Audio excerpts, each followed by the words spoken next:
in the wide, wide world of sports is going on here? I promise you, whatever scum did this, not one man in this force will rest for 1 minute until he's behind bars. Now let's grab a bite to eat. Yeah, come on. I feel the hot wind on my shoulder and the touch of a world that is older. I hit the switch and check the number. Leave it on and then I slumber. I hear the rhythm ringing through it. Flamenco guitar and cumbia music. I hear the talking of the DJ. The travel listen, what does he say? I'm on a Mexican radio. I'm on a Mexican radio. Broadcasting live from high atop the J.P. White Building in downtown Roswell, New Mexico. It's Mornings with Mike Winters on 106.5 Roswell's Talk FM. Is that what I sound like when I talk? Now, here's your host, Mike Winters. And good morning, one and all. Welcome to Mornings with Mike Winters. I am he. That would be me, Mike Winters. Happy Thursday, everybody. Yeah. Happy. Welcome to it. You made it. It's here. A little cool out there, but still nice. Yeah. It's actually, it was a bit colder this morning than I was used to. A little crisper. A little bit crisper, yeah. Yeah. And you know, I had my coat. It was in the car. But it was like the first morning in a long time I felt like I actually needed it. Yeah, I brought it today. Like, yesterday I didn't bring a coat. I was like, I like to live dangerously. Yeah, live on the edge. But today I was like, it only got like 70s yesterday. I'm just going to, I'm going to bring the coat this morning, maybe leave it at the house at lunch or something. Yesterday was basically like picture perfect Roswell, weather-wise. It was perfect. A little bit of wind, but not even enough to kick much around. A pleasant breeze. It was a pleasant breeze. Yeah. It was nice. The cooling, relaxing. And I didn't even post the pictures, but we had a bit of a breakthrough yesterday. We? Well, sort of. I mean, it's not really. I'm impressed when Rhiannon tries something new. Okay. Until I'm reminded, it's just kind of like, like junk food that I had her try, and she liked it. You're like, it was. So you had like a good food breakthrough? Or? Yeah. So okay. what happened was, she's Dragon of the Month for Del Norte, and one of the things that entails is she gets a little dog tag that gives her free Frosty from Wendy's every time we go. I believe the term, because my wife, when we were going to get the surgery the other day, we were listening, and you were coming back from surgery, something, but you were talking about Rhiannon's Dragon of the Month. Yeah. And you talked about, she said the official term of this thing is called a brag tag. A brag tag, yeah. Yes, she's actually said that. Yeah. It says kid. It's got two tags. The one says kid of character, and then the other one has the Frosty thing on it. Yeah. So, so her brag tag. So we wanted to use it. I said, if you have a good day at school, I'll pick you and your brother up from mom's house, and we'll go get a Frosty. So we got a Frosty. I got both the kids one, and myself, of course, and a thing of fries, because you can't have a Frosty without dipping your fries in your Frosty. You just can't do it. I'm not a dipper of that, but the Frosty is one of my favorite frozen treats out in the fast food world. 100% concur. Yes. It's the perfect. It's the what's the commercial? It's the perfect sockwood that you eat with a spoon. Yes. It's the mix of solid and liquid that you eat with a Frosty spoon. Have you ever tried with a straw? Have you ever tried a Frosty it's too thick for a straw. I did when I was wee little. Like before, I was like, what do you mean? I thought they all get straws. And then I was like, this one doesn't. If it melts a bit, I think it's fine. Yeah. It's just too thick for a straw. But I remember when I was a wee lad, I did try it, and it was unsuccessful. And that's what happened. That's why I don't have molars anymore. Yes. Back molars. Suck them right out. But she tried the Frosty covered French fry. Ah. That was the big breakthrough. She likes French fries. She likes, chocolate stuff. So it's not a huge breakthrough. Uh-huh. But the fact that she was willing to try the sweet, the weird combo that I was introducing to her, she loved it. So good. Yeah. So it was a successful afternoon. All right. Mm-hmm. All right. Little victories, My kid ate ice cream. Woohoo! Yeah, that's good. Good deal. Coming from a kid who, when you give her a cupcake, she'll eat the frosting off the cupcake and then hand you the cake back. Well, that's what I'm saying. I get what you're saying because I've seen her poo-poo items that are like... Well, hold on, maybe re-choose your vocabulary, Holmes. Sorry. What were you doing? I saw her reject items. There we go. that any child would be leaping out of their shoes to try to obtain. Do you want a candy bar? No, I'm good, thanks. Yeah, no, it's but she'll jump over her brother and her mother to get to a balloon. Well, She loves her balloon. you know, what we love is what we love. You find what you like and you stick with it. That's right. There's nothing wrong with that. That's humanity. Oh, the huge manatee. Oh, yes, the manatees. But why are we always talking about that fish? But anyway, happy Thursday. Yes. We do have a full slate for you today. We have a three-guester today, all slots full. Ooh, the hat trick. Yes, if you will. Actually, we're gonna talk about something pretty cool here this hour. Jim Tucker, the Skywarn weather coordinator, not the sun, Right. will be in studio. He's not talking about Skywarn weather coordinating though, so this is going to be confusing. Well, He's not talking about Skywarn. It's something actually his daughter, I think, found. Okay. So Jennifer Tucker and Jim are going to join us. Jim in studio, Jennifer via the telephone. Okay. And with the Tuckers will be a lady named Chandra Badnar. And she's with the organization Project Protect Me. And this is an organization made up mostly of veterans. Okay. And they help in like global or major disasters. Like they were involved with Katrina, various U.S. Hurricanes things. Right now, they're getting supplies and things to Ukraine. Sure. For what's going on there. So that's kind of, they want to, Okay. We're going to come and talk about Project Protect Me. If you want to get involved to help, how to do so, and exactly what they do. So, Nice. So we will talk with the Tuckers, Jim and daughter Jennifer, Jennifer via tele, and then Chandra via tele as well. So could be a goat rope, folks, but we're gonna make it happen one way or another. Couldn't get Mama Tucker on the phone? She doesn't live in Roswell. Oh, okay. I believe she lives, I think, Texas, but don't quote me on that. You really wanted the donut. And I think daughter Tucker isn't Mama Tucker, and so she may be a quite adept baker, but I don't. That's not what she's known for. Sure. I've never had her pastries. I'm Tucking confused. Tuck and roll. In the 8 o'clock hour, about 8:15, Natasha Welt with Boys and Girls Club of Roswell will join us, give us an update on what's going on. I believe it'll be Natasha. It's Boys and Girls Club. I just assume it'll be Natasha from Roswell Boys and Girls Club. She'll join us and get an update on what's going on there. And then in the 9 o'clock hour, it's going to the pets. Crystal Noble with the Roswell Humane Society going to pop in and give us an update on what's happening over at the Roswell Humane Society. Nice. Yeah. Plus, we'll have all of your features that include the news, local, national. We'll have sports, your Hannity and Wall Street updates, and whatever else we can come up with for today's show. So, 2 days in a row now, you've had the exact same scenario play out for you. Me? Yes. Okay. You've walked into the building and realized you didn't have your phone. I don't know what's going on there. That's 2 days in a row, though. My cheese is slipping off my cracker. I don't know how I did. And I could have sworn I grabbed the phone today. Like, I remember my brain going over to grab it, but apparently I didn't. Right. And I do the same thing because I have so many different things I have to grab in the mornings. Yeah. You just forget one element. Yeah, exactly. So, I just answered the phone there, and hopefully now I answered it. Hopefully they stay on the line there. I can't. You want to tell them? Here, hold on. Let me flip it to phone.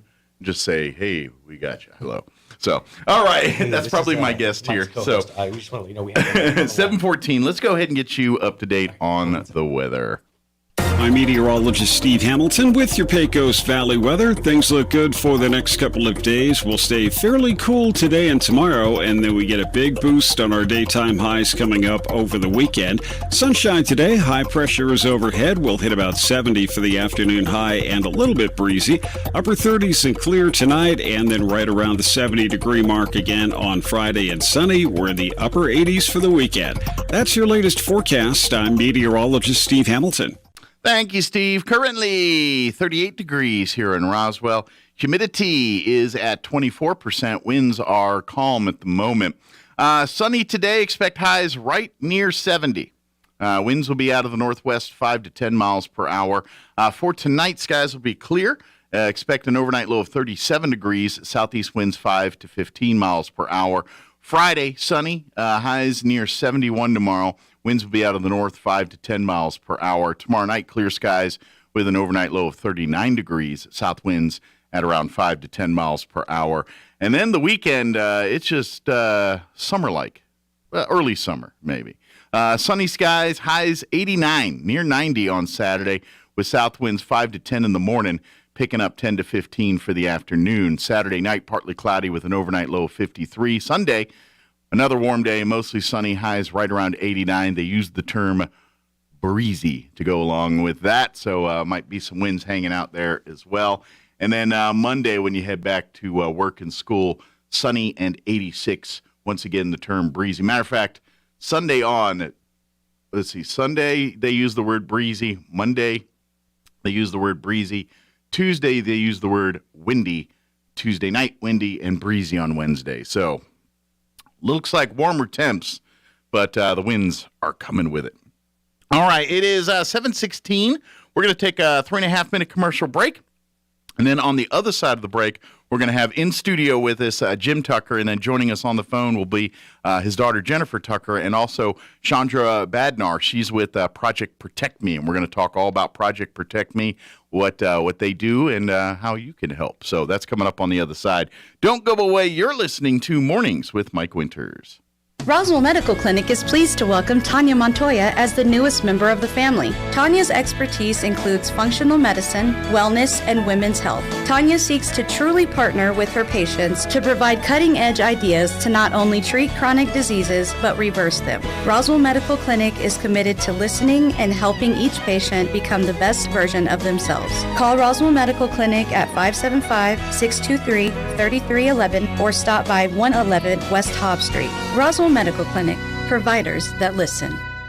You know what happens in the spring. It's cleanup time, and AC&B, HF Sinclair, Navajo Refining, and the Boy Scouts are at it again to help clean up our community. The Scouts will come to your house and haul off items that you need to dispose of and have no way of hauling. The dates for pickup are April 23rd, May 28th, June 4, and June 11. Just call 575-513-0143 and let me know when, where, and what. Take advantage of this free service and let's make Artesia clean and beautiful. If your car breaks down, no need to cry, because there's always a pal nearby at Big O. At Big O Tires. Locally owned will get you in gear. That's because you've known us for years at Big O. Big O Tires. Don't need to sweat any extra labor. You can always trust a good neighbor at Big O. At Big O Tires. The best service is part of our code. Need a cup of sugar? We're down the road at Big O. At Big O Tires. Now through April 24th, buy 3, get 1 free on Mesa AP3, Mesa HT, Cooper Endeavor, and Cooper Endeavor Plus brand tires. Big O Tires, the team you trust. Installation charges extra. Required on all 4 tires. Disposal fees extra and up to 10% shop fee based on non-discounted regular retail price. Not to exceed $35 were permitted. Eligibility may vary. Not valid with other offers. At participating locations, no cash value. Some stores in Missouri, Minnesota, and Kansas are company owned. To plant or not to plant? That is the question. Hi, this is Jim Gill from Roswell Seed Company. Our tomato plants and pepper plants are ready to go. If you plant them now, you might have homegrown tomatoes and peppers before anyone else. Or the frost might kill them. As Clint Eastwood would say, do you feel lucky? You'll either be the smartest gardener in the county or you'll get to replant them all over again. I say go for it. You'll get more practice and we'll get more business. This is Jim Gill from Roswell Seed Company, and I apologize to William Shakespeare. You want to feel important. You want to be a part of something bigger, something that matters and can help change things. You want to feel like you belong. We know. We felt that way too, and that's why we did something about it. We aren't just Army National Guard soldiers. We are normal people just like you. But our part-time service in the Army National Guard means we get to be more. When our communities are in need, we get the chance to stand up and do something about it. We get to serve in our own region and help the people we call neighbors. Whether they are in the mountains of New Mexico, the plains of Nebraska and Kansas, the ranches of Oklahoma and Texas, the farmlands of Missouri and Arkansas, or the bayous of Louisiana, we are here for our hometowns. And together, we can make a difference. Take on your legacy. Visit NationalGuard.com to find out more. Sponsored by the New Mexico Army National Guard. Aired by the New Mexico Broadcasters Association and this station. Here's a Mornings with Mike Winters fun fact. 7% of American adults, roughly 16.4 million Americans, believe that chocolate milk comes from brown cows. We don't know if they asked them where strawberry milk comes from. Here's Mike Winters. And good morning. It is 20 minutes after 7 o'clock, and joining us in studio is Jim Tucker, the dad, not the son. We just had the son on just a couple weeks ago here, but we got the dad in this morning. And then we got another member of the Tucker family, Jennifer Tucker, on the phone as well. And also joining us on the phone here, Chandra Bodnar. She is with the organization called Project Protect Me. Good morning, everybody. How's everybody doing? Can you hear me okay? I'm doing great. Yeah, good morning. Good. Well, first off, thanks for joining us on the phone this morning on the radio here. Appreciate that. Jim actually put this on my radar last week here, and this is something I think Jennifer put on your radar, right? Yeah. Well, it's just first of all, kind of lay the foundation here. I got to brag on my kids a little bit. All right. They're doing that's so a dad's much job. Good. Yeah, and between what James does with Celebrate Recovery and then now Jennifer getting a hold of this project in Ukraine and all that, I can't be talking enough about how swelled up with pride I am on these kids. If a guy likes to leave a legacy, and these guys are my legacy. These kids, but Jared with his Plains Valley Online News. I mean, they're just such But anyway, Jennifer called me right after the Russian troops invaded Ukraine. Yes. And she called me with such a concern because she knew there were going to be families with disabilities and such. And she has a daughter, her little granddaughter, Annabelle, who is nonverbal autistic. And she's just such a sweetie. But, they have certain needs and certain sensory issues and all this kind of thing. And so she had a real heart for these families that were going to be adversely affected by this invasion. Yeah. And there's probably not a lot of resources available. I mean, they're barely trying to get the basic resources, let alone specialized needs, those types of resources. Exactly. Yeah. So she called me and she just started focusing. She just hyper-focused on getting people lined up with other people. And fortunately, they still have internet over there. And she was able to go through the internet, websites, social media. Okay. And she found contact. Fortunately, they get these translations in Facebook. They can put a post in one language and you can translate it into English and vice versa. So she was getting in touch with families on one end, and it got to a point where she showed me her whiteboard. She had a whiteboard set up and she had a column over here for families with needs, specific needs, and then she had her resources, her drivers, her donors. And she was connecting all these people together. Yeah, and it was just, it was great. She'd follow these families. She followed one family, say, like from the Donetsk region, she had one. Okay. And got them help and lodging and fuel in people's cars and help all the way out, over to the border. So just be plugging connections together, basically. Exactly. And she was just but it was getting overwhelming for one person. Gotcha.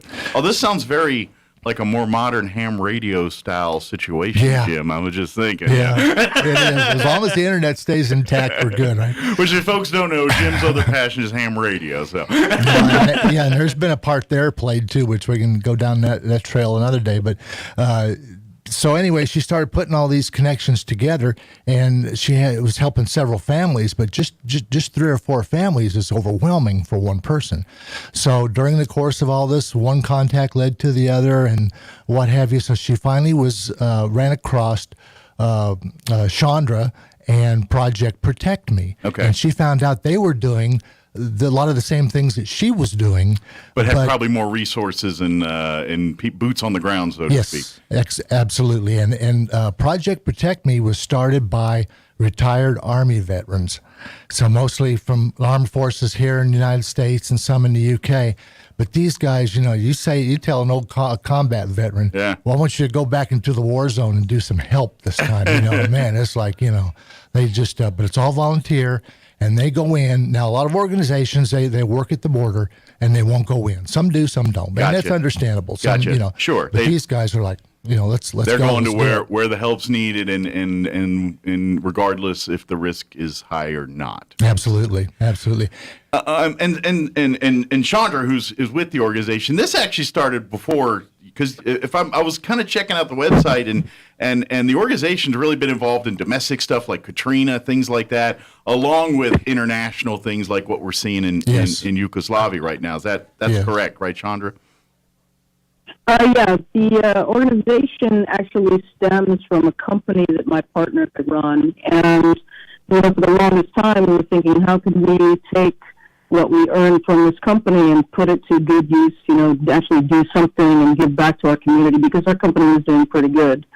So we all come from the military, but we've worked together as far as hurricane response and protecting people and businesses in austere environments. We kind of all come from that. So as far as like getting supplies and stuff like for Ukraine in here, and like Jim was mentioning, you're going across borders to get to where the people are. I mean, is this like? I mean, obviously they're not fighting, but I mean, is it to the point where they're geared up like they would be in a war zone, going house to house giving stuff? Is it kind of like that, or is it a little bit more? No, we're getting it to like a distribution center kind of. I'm just trying to kind of get like what's the lay of the land and what they're doing when they're actually over there in this part of the country and everything. Well, the Ukraine is not a small place. It's pretty big. Yeah. The trip they're doing today, they're driving about 11 hours into the country, which is pretty far. It's really close to a red zone. They're kitted up, and, it's extremely dangerous no matter where you are in that country. Sure. I mean, even in Lviv, which is pretty close to the Polish border, there have been missile attacks in that town a mile away from where the team stays. So, wow. It's not a safe place by any means. For them to volunteer to jump back in and go and help people, I can't say enough about this team. They're incredible. Wow. Now, are they? I'm just curious if they're seeing. Obviously, we here back home, we're seeing on the news some of the reports of what the Russians are doing to civilians, things like that. Are your folks seeing some of that kind of stuff, or reporting any of that kind of activity on their end? Are they seeing that kind of stuff? They're trying to stay away from areas that, they could get shot. Sure. They don't want to go to active combat areas where they're currently fighting. Yeah. And the checkpoints all over the place that they have to pass through have been pretty stringent on who gets through these areas and who's allowed in certain towns. So they've been stopped many times.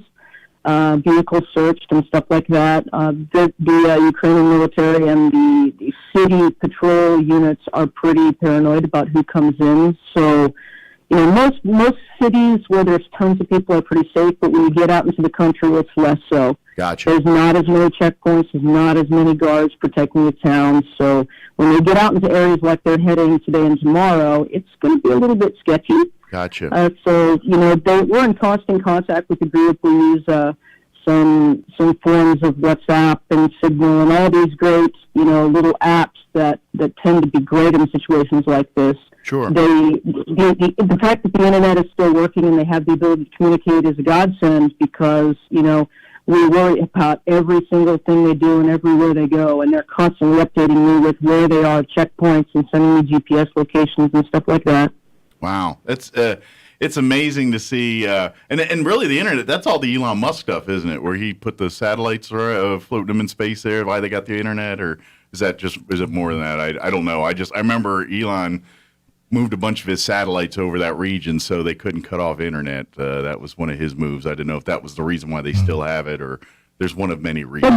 That may be a factor, but they said they haven't really lost comms. I mean, the moment they got in country, they all swapped out SIM cards to make sure they'd have phone, and the internet hasn't been a problem, really. Okay, good. Well, because usually that's one of the first things that goes down in war zones is communication abilities and things like that. So I imagine for you as an organization and for the people in need, that's probably been a godsend to at least have, because communication's hard in a war zone, but logistics are very hard, and this is probably the one saving grace that makes those logistics manageable for you guys to at least put connections to the people in need.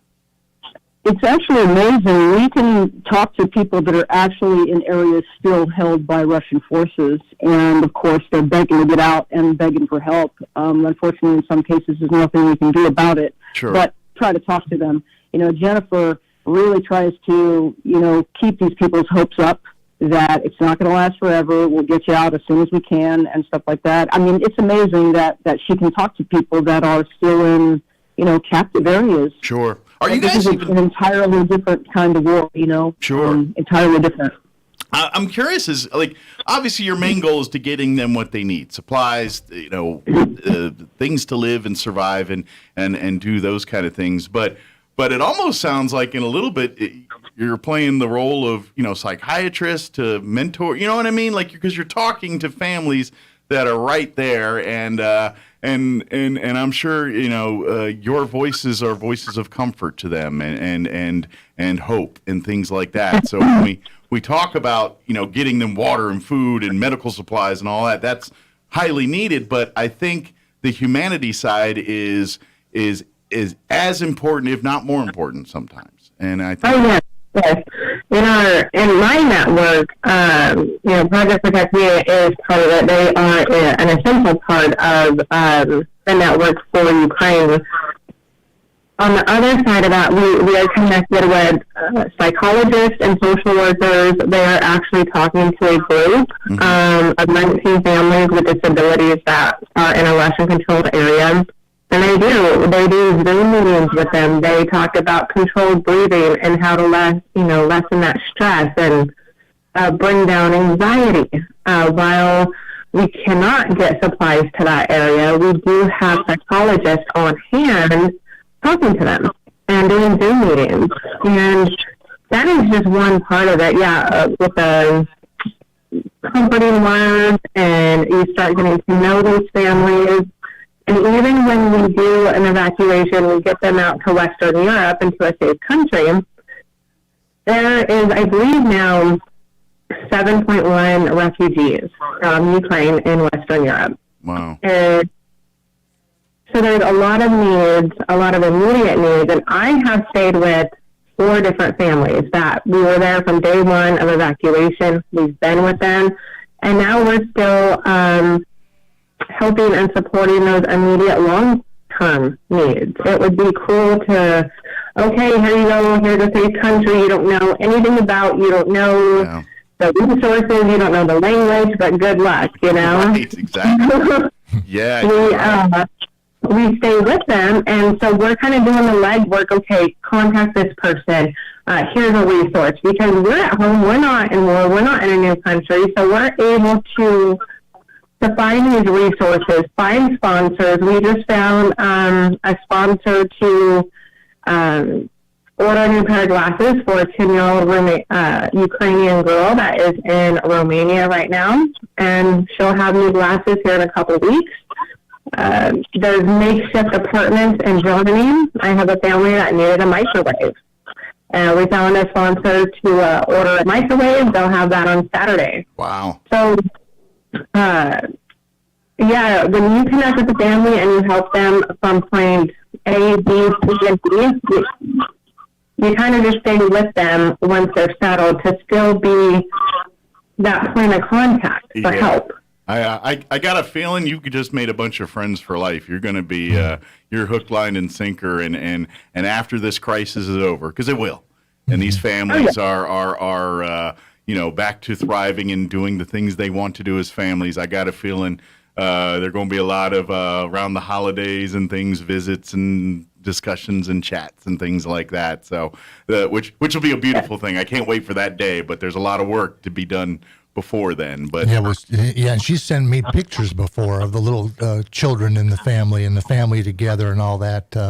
Here they are, and then here they are again in their new home, which they would have probably wanted to stay in their original home, but you make the best of what's at hand, and just to see the faces on those little children, and it makes it really personal. And then you start putting your own your own family in those images. You know what I mean? You start thinking, what if my family was sitting? Because you think about it, and we have it great here in the United States of America. Most of us would never fathom we live in a world where somebody could be coming up our neighborhood, blowing up streets and things. That's unfathomable here. And I hope it's always that case. But in the reality, it's a few steps away from that, really. And so to see how, and we all think, well, what would we do if we're in those scenarios and things? And so we hope we never have to be, but that's why we want to support here. So hopefully these families don't have to experience what they're experiencing for long, or we can put them in scenarios where they can thrive, or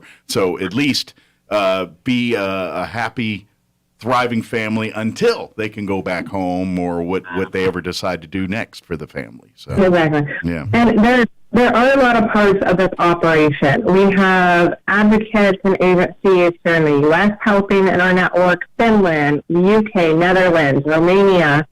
The Romanian Pentecostal Church has been amazing. So we have a lot of different moving parts. Everybody is essential, in their own way to this. Now, to get help directly to families with disabilities, autism, that need sensory equipment, special dietary food, that is Project Protect Me. That they are essential to our operation. They are the ones to house sensory equipment and food supplies. So to really keep them, fuel in their vehicles and lodging, they are just essential, because we could order all the food and all the sensory supplies all day.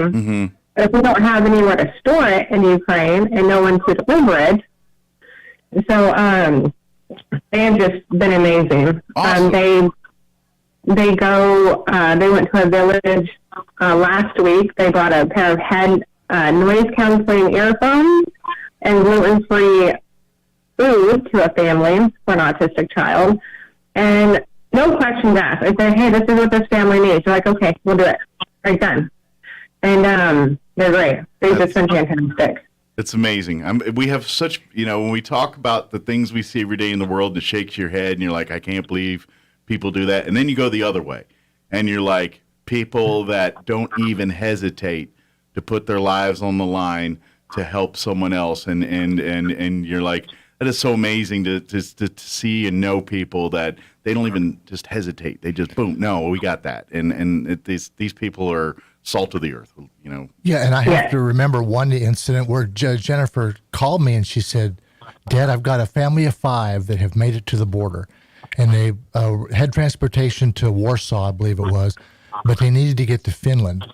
Well, Finnair was offering free flights into Finland out of, for refugees for just the price of the tax of the flights. So she flew a family of 5 from Warsaw to Helsinki for $144. That's great. Yes, it's there, Awesome. It's great. And so a lot of organizations and individuals just coming together to get this done. And what I love about this whole thing is you always hear things, because it's easy when you get a global thing like this and thousands, millions maybe, displaced things that are going on here. It's almost easy. It's easy to get lost in the big picture of it. And you're like, how can I imaginally get involved in all this? It just seems like too much to do. And this organization's it does the old saying, it's the old joke, how do you eat an elephant? One bite at a time. And that's exactly what sounds like what Project Protect Me is doing. They're helping families, one family at a time, going through, is it one family that needs to get out? Is it another family needs to get supplies for their special needs children and things? Okay, that's what we're going to do.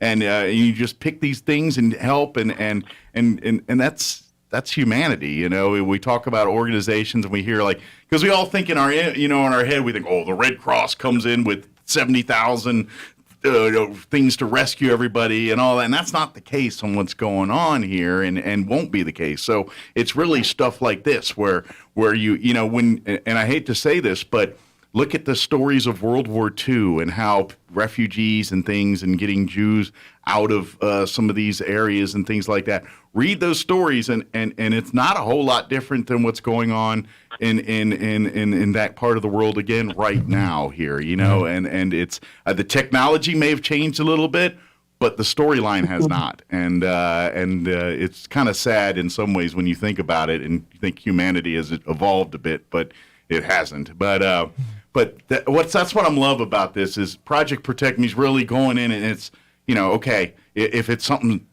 tiny like that's going to help this one family versus something that's going to help a whole village, we're going to do either way. You know what I mean? And I love that here. So let me ask you, this as far as I'm sure money, finances, donations is a big thing. What is monetary the big thing that can help? I would imagine volunteers and things. If there's some veterans listening that maybe are finding out about this and saying, you know, this is like an organization I'd like to get more involved in being more on the boots on the ground stuff. I'm sure you can always use more of those folks, but the average public that's just out here listening, what's the best way they could get more involved? So I will. Oh, sorry. No, go ahead, Jennifer. Oh, I was going to say real quick, monetary, and I tell you, I have learned this very quickly. If people want to help immediate, it's the monetary donation. Gotcha. Because Project Protect Me can buy supplies in Lviv, Ukraine, that we can buy quickly. That saves money on shipping. For, you know, people want to donate supplies from here. It's going to get held up in customs. It's going to take a month to get here. And Project Protect Me, they can just buy right there. Gotcha. And if they have to go to Poland, they can get it right there. Gotcha. Mm-hmm. Cuts a lot of steps out of the process there. Yes. And then Sandra was going to say something. Yeah, I was going to say many of these items, you know, all it takes is driving around and looking. You know, they're very specific. You know, the gluten-free stuff has been the hardest to find, but a lot of the sensory toys and stuff, the guys, I give them a list, and I kind of say, go for it. Try to find these items. They drive around. They find what they need, you know, and provide it to these families. I think sending it from here, I just don't think is going to get there fast enough. Okay. And, you know, get to the people they need that need it quick enough. Yeah, that's the problem is time is of the essence here, and so and that's where it's tricky. So, but you know, where there's a desire, there's people they'll find a hole. You know, if you're kind of concerned as a listener or as someone listening, find out. You know, reach out to the website, call out and say, hey, what can I do specifically? And they'll tell you specifically what you can do to help out directly. Yeah, exactly. I mean, a lot of people that want to volunteer, they don't realize the roadblocks we've had to face over the past month. You know, they come in with a rental car, but rental cars can't go past certain cities. So they'll get stopped and turned around. Sure. A lot of rental companies don't let you go past the border. So, I mean, we always need good veterans. That's what sets our organization apart from many others. We use people that are experienced in these types of scenarios. Sure. And it's when we really don't have to, you know, babysit them. They can hold their own. You know, Our team's really a tight team, but we're always looking for new veterans to come and help and join. But they have to come for the right reason. You know, we're not there to fight. Right. We're there to help. We're there to do something. These communities of disabled, autistic, you name it, they're often forgotten in these types of situations in war. Gotcha. And we're here to let them know they're not. So I imagine really the military background, all walks of life, from obviously your medics and your those types of frontline soldiers and veterans are obviously their skill sets. But I would even argue like your in the rear with the gear military folks, your CE guys, your ones that have actual skill sets in maybe engineering, mechanics, things like that. They'd probably be very useful over there as well, serving needs, and maybe, hey, maybe they got to help restore power somewhere or something like that. If that's an issue that runs up in one place they come across, I'm sure, you know what I mean? There might be actual stuff like they did in their Army days where they were getting fresh water to their troops. Maybe they have to get fresh water to some of these civilians and things, those types of skills might be helpful too. We get requests day and night for anything and everything specific. Helping a organization try to rebuild or reestablish power. Okay. And I get veterans reaching out. Look, I was a combat engineer. How can I help? Yeah. I'm not only a veteran, but I'm an electrician in my civilian job. Can I come out and help? And I'll direct them to the right place and the right organization and say, sure, they can use you. Gotcha. Same thing with medics. We have, everybody's a medic pretty much, but we have, EMTs and paramedics, and they're definitely needed all over the place. So we just make the contacts and we say, okay, your point of contact is this, go to work. I'm so curious. We kind of help out in every way possible. Gotcha. How's been communication? I mean, is there a lot of English speakers over there where that hasn't been a problem, or could there be more help in that side of things too? People that speak Russian, Ukrainian, things like that may be military experience. Is that an asset as well, or is that not necessarily a problem here? Oh, it would definitely be an asset. Okay. The language barrier is often a problem. Luckily, there is a lot of the younger generation there speak English. Okay. It's the older generation that really, our people on the ground have made spectacular contacts with all kinds of people. All kinds of NGOs, all kinds of volunteers. They've networked more than we could possibly do from here. Okay. I think he has about 100 different assets on his list. And, if he needs something, he knows exactly who to call. If they need help translating a car agreement or apartment agreement or something like that, he knows somebody who can reach out. He can reach out to and get the help he needs. I mean, they're absolutely, those kind of translators are, indispensable in cases like this. Gotcha. So if people are pretty fluent in that might be your way that you can serve here and help us help these families and help these people, get their lives back to thriving again here. So I can imagine the stories and everything that these folks that see, that they've shared and experienced with you guys so far. I mean, how's the mental health of your volunteers? That's the side I wanted, because especially some of the folks that are over there seeing some of the stuff every day. Anytime we talk about military and first responders, PTSD, and just being, how is your volunteers doing? Are they taking care of themselves too? Well, our guys are all doing great. They've seen it before. They've all been there, no problem. Okay. And we are rotating people in and out to make sure the same people are not staying, longer than they can tolerate. Gotcha. Some people, I need my family. I said, okay, you're on the next flight out. Gotcha. So, we're taking care of them. Good. I was kind of curious because I know also some of the types of people that will jump in at a moment's notice to help are also the same type of people that won't take care of themselves because there's someone else that needs more help than in their eyes that they do. You know what I mean? Some of the best helpers out there are also some of the biggest boneheads when it comes to taking care of themselves. Selflessness. I feel like that.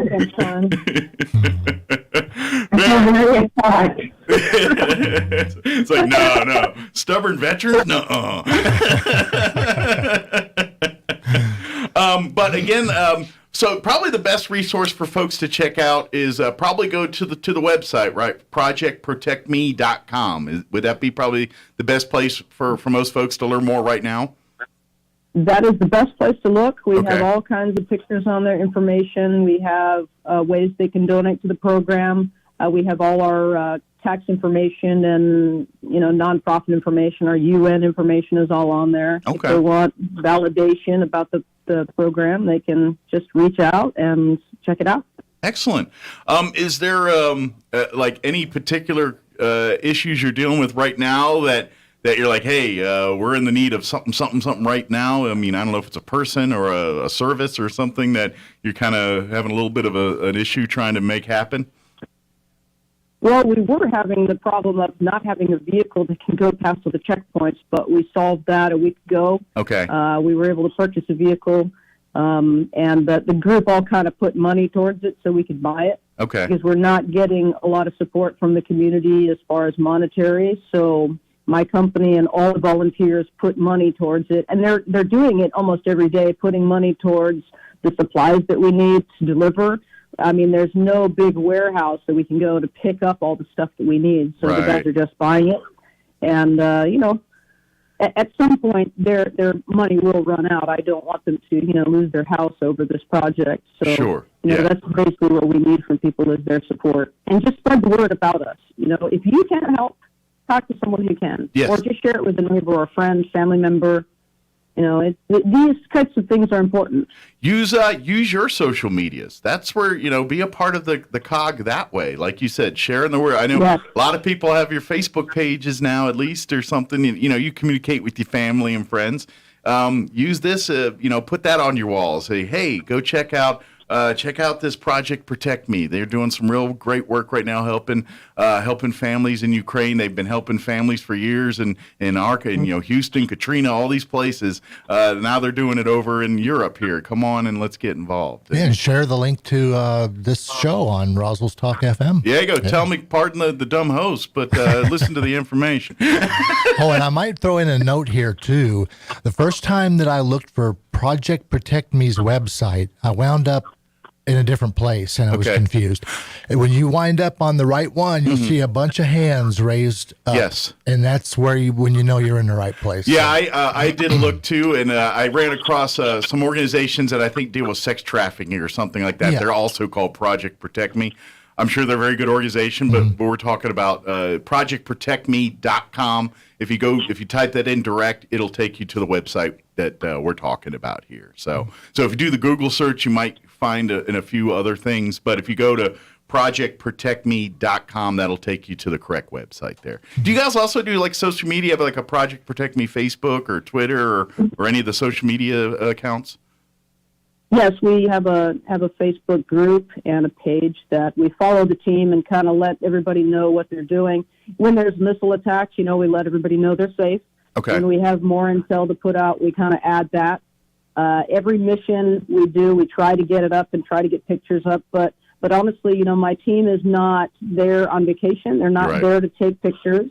Taking pictures of people that are on their worst day ever is not really what we do. Right. So they're there to help you them, won't find everything. Yeah, you won't find everything on the page, but there is some stuff on there to show people kind of what we're out there doing and who we're helping and stuff like that. Yeah, so please follow it, like it, and then get involved. Even if it's donating money or just something as simple as bookmarking and sharing some of the information about Project Protect Me on your own little social medias and things like that. As many eyeballs as we get on it, the more that know about it, the more money, the more resources, the more things that can happen to help families and people that are in crisis right now. So we're about out of time.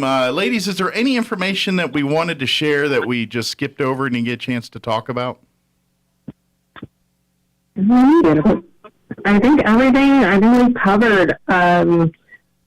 We're the Project Protect Me, Sandra. She's been great to work with, and just fuel, lodging, and money, any kind of help, so they could keep buying supplies, so we can get it there quicker. Yep, these are families that in some cases probably never fathomed they'd be doing this. And a couple years ago, they were living just like you. You know what I mean? Living their lives, waiting for their movies, going to work, doing their thing. And now their complete world is upside down. And to be honest, you yourself is not that far away from that. It's a lot closer than you think sometimes. And so think about that and see what's in your heart and see if you can help out here. It's easy. It's easy to put yourself in those shoes. I know we have it great in this country, the best country in the world. But be honest, we're not that far away from being in those same shoes as those families are here. I mean, it could easily happen. It's not as unfathomable as we probably thought, say, 3-4 years ago. It's just interesting. So, thank you very much for what you ladies do. And Jim, thank you for putting this on my radar here and getting involved. And like I said, he's just a proud papa bragging on his kids that they're just finding basically holes in the line and saying, where can I help? And that's what they're doing. And with your sons did that, your daughter here, so awesome. But thank you, ladies, and we'd love to get updates from time to time. Maybe we can get Jim to get you guys back on here in a couple weeks or a month or so and see where you're at and what updates and things like that, if that's okay with you guys. That sounds great. Awesome. Perfect. Well, thank you, ladies, and we'll talk to you again soon. And thank you for all the work you're doing, and tell all those folks that are boots on the ground over there. We're praying for them, and God bless them for all the work they're doing over there.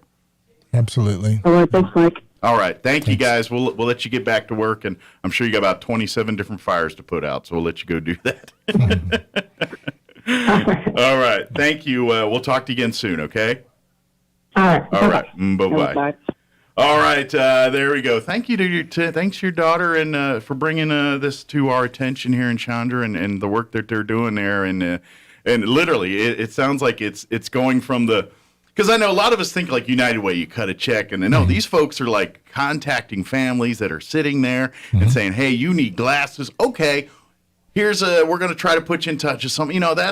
That's real world sitting there helping doing things. They are, and there's so many good organizations and groups and things, but this is, like you said, one way that you can, most of us, I think, really want to get in there and make a difference. And sometimes you feel so helpless because you just, but anything you can give to Project Protect Me just does a world of good. You're helping people that are caught in the middle, basically, of a political pissing match, basically.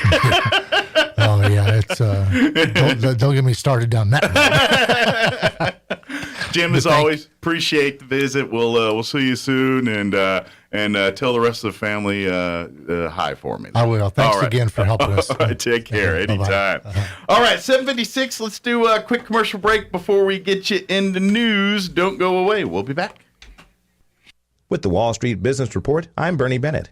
Federal Reserve officials are signaling that they will take an aggressive approach to fighting high inflation in the coming months, actions that will make borrowing sharply more expensive for consumers and businesses and heighten risks to the economy. In minutes from their March policy meeting released Wednesday, Fed officials said that half-point interest rate hikes rather than traditional quarter-point increases, quote, could be appropriate multiple times this year. At last month's meeting, many of the Fed's policymakers favored a half-point increase, but held off then because of the uncertainties created by Russia's invasion of Ukraine. A major power outage hit Puerto Rico late Wednesday, plunging nearly 350,000 customers into darkness after a fire erupted at one of the largest power plants in the U.S. territory.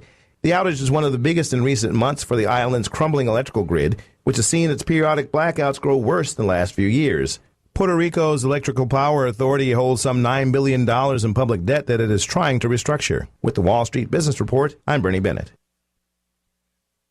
Now for your Pecos Valley News Update, I'm Jared Cirillo. The Carlsbad Spring Fling is back, scheduled for April 23rd from 10 to 2 p.m. The event will take place at the Beach Band Shell. There will be games and fun for all ages, live music, and food trucks. The event is free. If you or your business are still interested in taking part, contact Sam at 505-634-8610.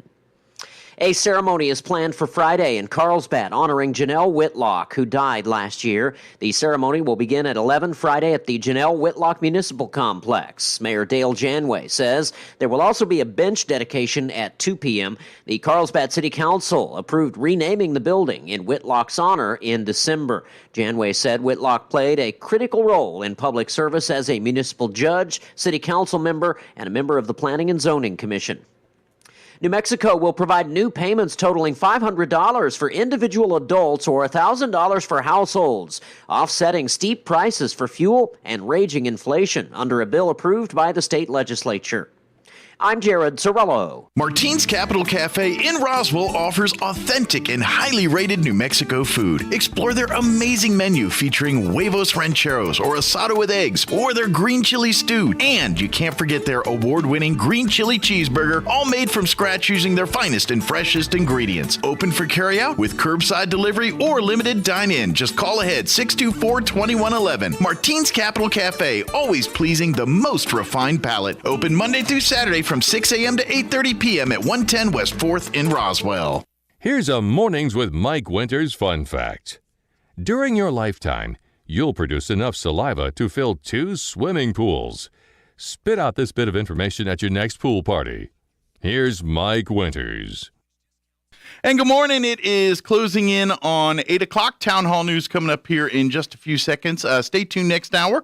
We're going to be talking Roswell Boys and Girls Club. Natasha Welt will be joining us, gives an update on what's happening there as they, as like many organizations in the nonprofit world coming out of the COVID, they're peeking behind the curtains like, is it time to safe to come out yet? So they too are doing all of that. They've been working through COVID, helping, but that's not like regular lives with the regular programs. We'll get an update from her, talk about all the stuff they've got going on.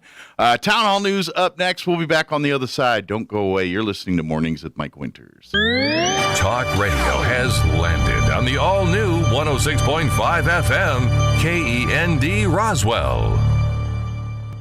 Breaking news this hour from townhall.com. I'm Rich Thomason. The UN will vote today on suspending Russia from the UN's Human Rights Council. The move was initiated by the United States in response to the discovery of hundreds of bodies after Russian troops withdrew from towns near Ukraine's capital. U.S. Ambassador Linda Thomas Greenfield earlier this week. We cannot let a member state that is subverting every principle we hold dear to continue to sit on the UN Human Rights Council. The Assembly's emergency special session on Ukraine will resume at 10 a.m. Eastern Daylight Time. I'm Mike Rossi. And what will it take for Ukraine to prevail in its struggle against Russia? My agenda is very simple. It has only 3 items on it. It's weapons, weapons, and weapons. Ukrainian Foreign Minister Kuleva making an urgent appeal to NATO's foreign ministers meeting in Brussels. His plea, give us the tools we need to defeat the invaders. We are confident that the best way to help Ukraine now is to provide it with all necessary to contain Putin and to defeat Russian army in Ukraine, in the territory of Ukraine, so that the war does not spill over further. The Ukrainian diplomat's remarks aired by the BBC. Fighting is intensifying in the east of Ukraine now. Elsewhere, the mayor of the southern port city of Mariupol says more than 5,000 civilians have been killed in that city. Parts of the south hammered yet again by destructive and deadly storms. A woman died after a suspected tornado touched down about 30 miles west of Savannah, Georgia. Georgia's governor calling the storm damage in Bryan County devastating. Watching Wall Street this morning, stocks are mixed with the Dow down 146 points, the Nasdaq trading 53 points higher. More on these stories at townhall.com. I'm about to compare a pepper shaker to a cash-out refinance. Hang with me. You know when you're at a restaurant and they ask, would you like some fresh ground pepper? And then they crank that giant tube, but almost nothing comes out? For me, only a certain amount of time is socially acceptable to wait. I know that getting that pepper out might make my life better, but it just seems too impossible. And that's what we hear people say about the cash-out refinance. People realize that the value of their home has gone up like hot pepper the last few years, leaving all this extra money sitting inside their home. But is it too hard to get out? It's Ryan from United Faith Mortgage. If you're interested in cashing out the extra pepper in your home, we're good at doing all the work while you just sit back and relax. And often, your mortgage payment and years in the loan will stay the same. If you'd like to hear about your options, we are United Faith Mortgage. United Faith Mortgage is a DBA of United Mortgage Corp. 25 Meadow Park Road, Melville, New York. Licensed mortgage banker. For all licensing information, go to NMLSConsumerAccess.org. Corporate NMLS number 1330. Equal housing lender. Licensed in Alaska, Hawaii, Georgia, North Dakota, South Dakota, or Utah. Yemen's exiled president has stepped aside, transferring powers to a presidential council as international and regional efforts to end the country's civil war gain fresh momentum. President Hadi has been a shadowy figure since he went into exile in Saudi Arabia in 2015, essentially having fled a military advance by Houthi rebels. Saudi Arabia, which has led the military coalition against the Iranian-backed Houthis, has been widely regarded as the puppet master behind both him and his government. The Saudis have been looking for a way out of the war for some time. This latest move comes as a 2-month ceasefire between the warring parties that started a few days ago continues to hold. This new initiative seems designed to shake up the political and military stalemate in Yemen and smooth the way towards meaningful peace negotiations. That's BBC correspondent Sebastian Usher. News and analysis at townhall.com. A federal judge has acquitted a man who was charged in connection with the U.S. Capitol riot. A New Mexico man has been acquitted by a federal judge of all 4 misdemeanor charges he faced for his part in the riot at the U.S. Capitol last year. U.S. District Judge Trevor McFadden, who was nominated by President Donald Trump, issued the verdict from the bench after hearing testimony without a jury in the case against Matthew Martin. The bench trial started Tuesday, and Martin testified a police officer waved him into the building after the riot erupted. A prosecutor called that testimony nonsense, but the judge said video shows 2 police officers standing near the rotunda doors allowed people to enter as Martin approached. In his testimony, Martin said he enjoyed the day of the riot and called it a magical day in many ways. Mike Gracia, Washington. The Senate later today expected to confirm Judge Ketanji Brown Jackson to the U.S. Supreme Court. More on these stories. Townhall.com.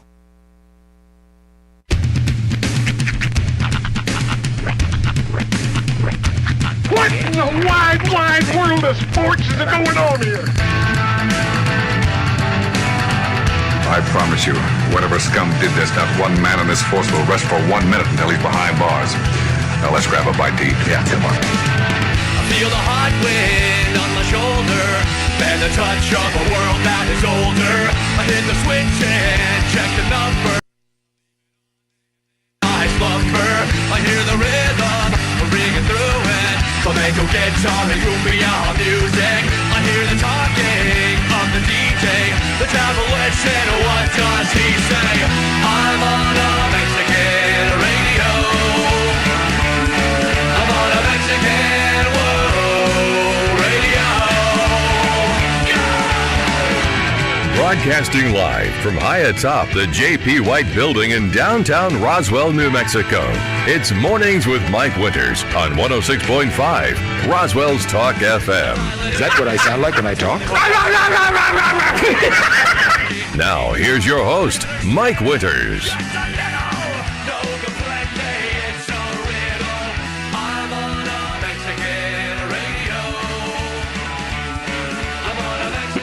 And good morning. It is 6 minutes deep B. 6 minutes after. So deep. I got to get through this. 6 minutes after 8 o'clock. Welcome to hour number 2. The Deuce. Mornings with Mike Winters right here on 106.5 Roswell's Talk FM. Just a little fashion talk before you hit the microphones. You know how you do. Gotta go with the DP. That's right. So you show the chesticle hair. Here's the problem. I have kids, and most of my kids will grab, or both my kids will grab my shirt and like pull down. Nah. So most of the necks of my shirts are blown out. Are all.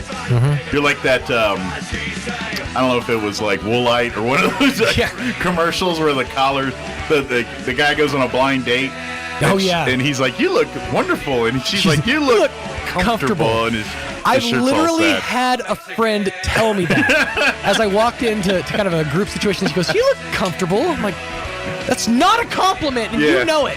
I've been told that a lot, too. And I am. Thanks very much. I was very comfortable in sweatpants that day. Fortunately, I could care less what people think of what I look like. I'm married. Dude, I ain't got no one to impress. I'm a man-child in that I've never had to grow up my wardrobe. I've been t-shirt and jeans guy for my entire life. That's one of the beauties of morning radio is I don't have to look good for anybody until I got here and now I have to be camera ready. There it is. 7 in the morning. Hi. This is not what radio is supposed to be about. Yeah. So, anyway. I digress. Fashionably conscious in my deep V. I like a nice deep V. I used to not, but now, I don't know, the last like 5 years I've been getting into V-necks, and I don't know why. Yeah, I wasn't ever like a huge, I never paid never mind to it really, to speak of, but once I started kind of looking around, I was like, I look pretty good in a V-neck. Yeah. So it's a good look on me. To be honest, I find them tight around here, and it's got a good cut. Yeah. No one's yelled at me yet, so my wife hasn't said I look ridiculous, so that's usually my barometer. Yeah. So when the wife says you look ridiculous, all right, now. And that's the thing. You really only have the one person to impress. This is true. Yeah, so you just have to look good for the one person. And her standards are much lower than they used to be, so we're good to go. Yeah. Daddy's out here trying to impress the nation, you know what I'm saying? That's right. You're a man on the prowl. That's right. But anyway, Happy Thursday. That's where we were started. Yeah, until that's where we the got whole in a thing started. T-shirt conversation. But hope your Thursday's going swell. Absolutely. Weather's nice. It's kind of weird. It's like a week of like, is this supposed to be our weather? Usually it's like crazy, but this is kind of like, it's just nice. It's been real nice. Nothing to complain about today. Well, the wind was a little rough on Tuesday, but yesterday was perfect. Today it's going to be fantastic. I think next it's a week's little gonna stink. cold this morning. Other than that, I think next week's wind-wise is going to stink a little bit, but it'll be a little warmer too. But I don't know. I'll take 70 all day. It's got star high today, 70. I mean, I'll take that over 90 on Saturday. I'm still holding out for those April showers though. I haven't seen a lot of those. Nope. I was promised pilgrims in May. April showers bring May flowers, and May flowers bring pilgrims. Just one Mayflower. Yeah. It hit a rock. It did. Well, it was raining. They were inverted. All I can think of is the line from the movie Malcolm X.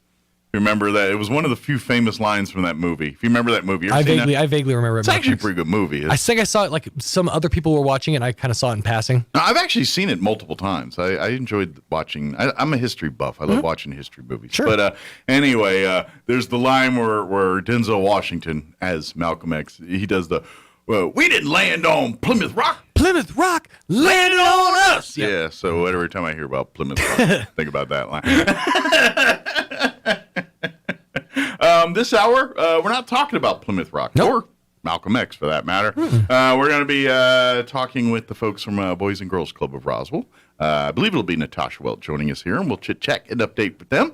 Later on, we'll get you up to date with the news of the local variety, along with your Town Hall Wall Street business update and whatever else we can come up with for today's show. I'm trying to, I was like for TV, watching, because that's kind of my life. I watch all the TV. Sure, it's what I do. I started to watch something that I only got partially into yesterday because I ran out of time. There's a documentary on HBO Max. Okay. And I think it's going to appeal to millennials and young skateboarders. Okay. That's it. It's Tony Hawk. Oh, no, I heard about this. It's the Tony Hawk documentary, and it's him trying to trick, and it's basically his life, but he's also trying to pull off a trick. And I've only got to see about maybe 40 minutes of it. Right. It's about a 2-hour deal. I've only seen, but I was fascinated by the first 40, and then what I liked about it is they interview a lot. Like, I'm not a skateboarder. I mean, when I was a kid, I had friends that skateboarded, and so I knew. I grew up when Tony Hawk was like, God's God. Yeah. And I was a teen. I was like a adolescent to a preteen teenager, right in that wheelhouse of time. So that was my era. So I had friends that had Tony Hawk boards, and they tried it. I had some friends that were a little bit more advanced skaters. I was none of those. I played hockey, and but I wore my Chuck Taylors and Vans and things just like the rest of them there, and hung out at the skate shop and all that. But what I liked about it is they interview like all the real those legends that were actually Tony Hawk legends, like Bucky Lassick, like Caballero, and Mike. Oh shoot, he did the McTwist. What is his Mike? Something or other. Anyway, I can't think of his name. But all those guys, they interview all of them, and it was pretty cool to. Peralta, all those. I was what the kids refer to as a poser. Yes. In that I could not put a foot on a skateboard, to this day, still can't. Yeah. But I was waist deep in every ounce of skateboard culture. I'm still amazing at Tony Hawk Pro Skater. I can beat anybody on that game. Yeah. I know all the moves. I had a brand. My brand was not Toy Machine. I'm sorry, World Industries. Okay, that was the one I rocked. That was the one that had the Flame Boy and Wet Willie. Remember the little flame and the little I do water kind drop. of remember those. Yeah. For the longest time, and I'm a tattoo virgin, but for the longest time, and this would have been the worst idea ever, and I kind of wished I'd have gotten it just for the cringe factor. I was gonna get an armband tattoo because I saw this and because I thought it was those genius. look so good. Right. Already off to a great start, right? But it gets worse because it was going to be Flame Boy over here shooting fire and Wet Willie over here shooting water, and it was going to meet in the middle in a fire and ice yin yang. Oh, yeah. How cringe would that have been? I think you should go for it. I might. What's funny is that logo, I'm pretty sure it's a similar logo to it, is up on the wall at the Black Hawk Brewery now. I saw it. I was like, that was going to be my tattoo for the longest time. I think you should get it. I might still. I think you should. Because armbands, they're really hot now. They are.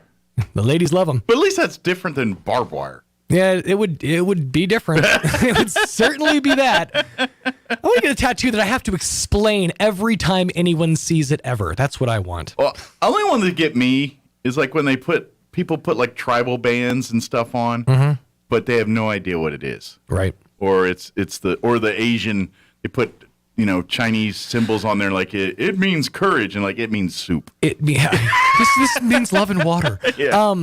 I find it kind of interesting. You've obviously seen The Rock shirtless. Mm-hmm. You know who hasn't? Who hasn't? Right. This morning in my dreams. You know he has like the entire left or like right half of his body covered in like a tattoo. Like his entire breast and arm is covered in a tattoo. Yeah. Right. Roman Reigns, his cousin or something, has the entire other side done exactly the same way. Interesting. Yeah. I'm really looking forward to seeing him go toe-to-toe in a ring just to have a full chest piece. Do you think you'll ever see The Rock in a wrestling ring again? There's talk of 2023 WrestleMania 39, him possibly facing Roman Reigns. Really? Oh, yeah. Dude, Vince McMahon was in a match on Sunday. I know, but 76-year-old bag of bones Vince McMahon was in a match. Stone Cold took a with bad neck and all, took a suplex on like raw concrete on night one. None of them are pulling Rock money in. That's true. They're gonna be paying him probably 8 figures to come in and do it. The Rock's getting $20 million to do a Disney movie. He doesn't need to go step into a ring and beat himself up for that. But he also remembers where his butters got bread, or his bread got buttered the first time. So.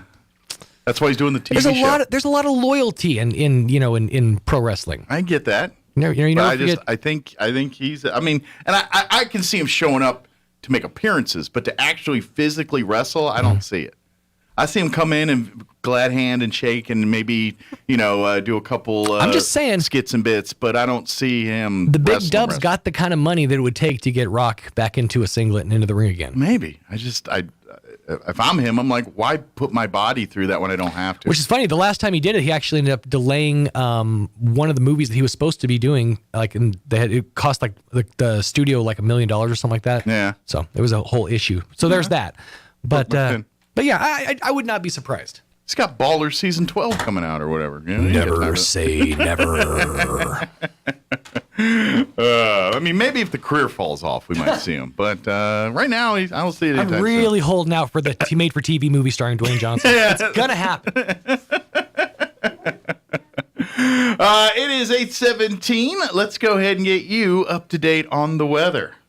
I'm meteorologist Steve Hamilton with your Pecos Valley weather. Things look good for the next couple of days. We'll stay fairly cool today and tomorrow, and then we get a big boost on our daytime highs coming up over the weekend. Sunshine today, high pressure is overhead. We'll hit about 70 for the afternoon high and a little bit breezy. Upper 30s and clear tonight, and then right around the 70-degree mark again on Friday and sunny. We're in the upper 80s for the weekend. That's your latest forecast. I'm meteorologist Steve Hamilton. Thank you, Steve. Currently 41 degrees here in Roswell. Humidity is at 21% with winds out of the northeast at 9 miles per hour. Sunny today, highs near 70 expected. Winds out of the west 5 to 10 miles per hour.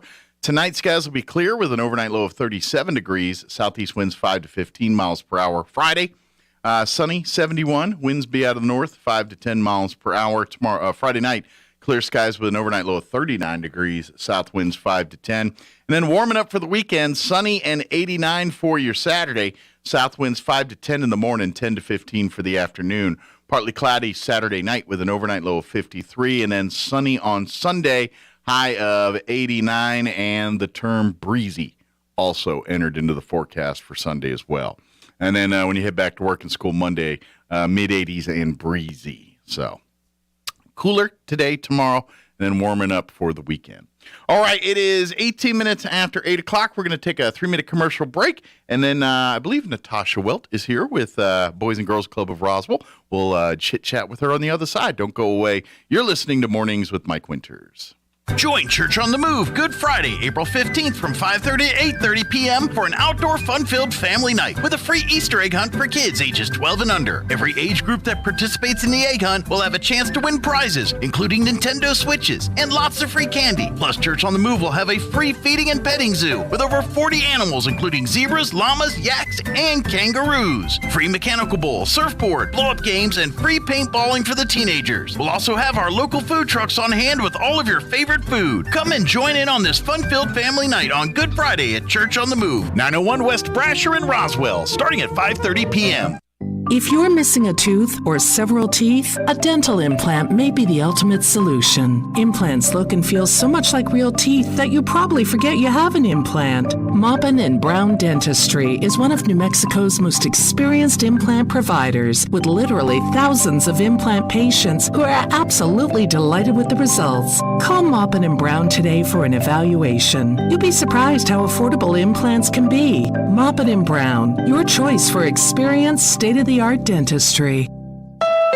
Crack the vault and save this month at Roswell Honda with an amazing selection of vehicles priced to move so you don't have to break the bank. Like a 2016 Audi A3 for just $211 a month, a 2014 Chrysler Town & Country for just $181 a month, or a 2010 Honda Odyssey for just $161 a month. Get a 12-pack of soda and a trip to Mexico just for stopping by, a $15 gas gift card with a test drive, and a car detailing kit with purchase. And crack the code for your chance to win cash all month long at Roswell Honda, 2177 West 2nd. Eastern New Mexico University is open for visitors to come to visit our campus. Come be our guest for a guided tour of one of the best small-town college atmospheres in the Southwest. Take a look at all ENMU has to offer, including the best residence halls in New Mexico as recognized by Niche.com. Sign up today for your personal tour of ENMU and our beautiful campus by visiting enmu.edu/visit. Explore, experience, excel. Eastern New Mexico University. You want to feel important. You want to be a part of something bigger, something that matters and can help change things. You want to feel like you belong. We know. We felt that way too, and that's why we did something about it. We aren't just Army National Guard soldiers. We are normal people just like you. But our part-time service in the Army National Guard means we get to be more. When our communities are in need, we get the chance to stand up and do something about it. We get to serve in our own region and help the people we call neighbors. Whether they are in the mountains of New Mexico, the plains of Nebraska and Kansas, the ranches of Oklahoma and Texas, the farmlands of Missouri and Arkansas, or the bayous of Louisiana, we are here for our hometowns. And together, we can make a difference. Take on your legacy. Visit NationalGuard.com to find out more. Sponsored by the New Mexico Army National Guard. Aired by the New Mexico Broadcasters Association and this station. Here's a Mornings with Mike Winters fun fact. The average person spends 6 months of their lifetime waiting for a red light to turn green. Share this information with a police officer that pulls you over the next time you run a red light. Here's Mike Winters.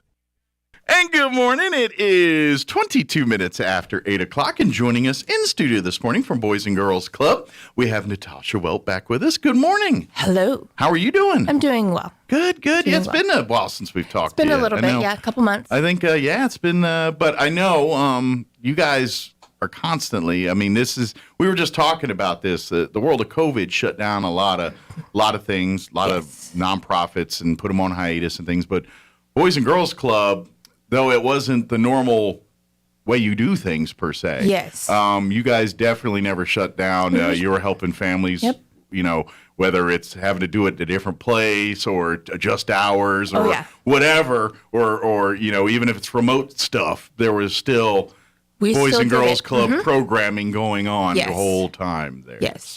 So parents, if you are looking for something with your kids that's extra outside of the school experience, which anybody that's listened to my show for any extended period of time tells you, right now is the time where you need to be putting your children in as many things. Boys and Girls Club Camp Inventions coming up in June, a week-long summer camp. for kids. Mm-hmm.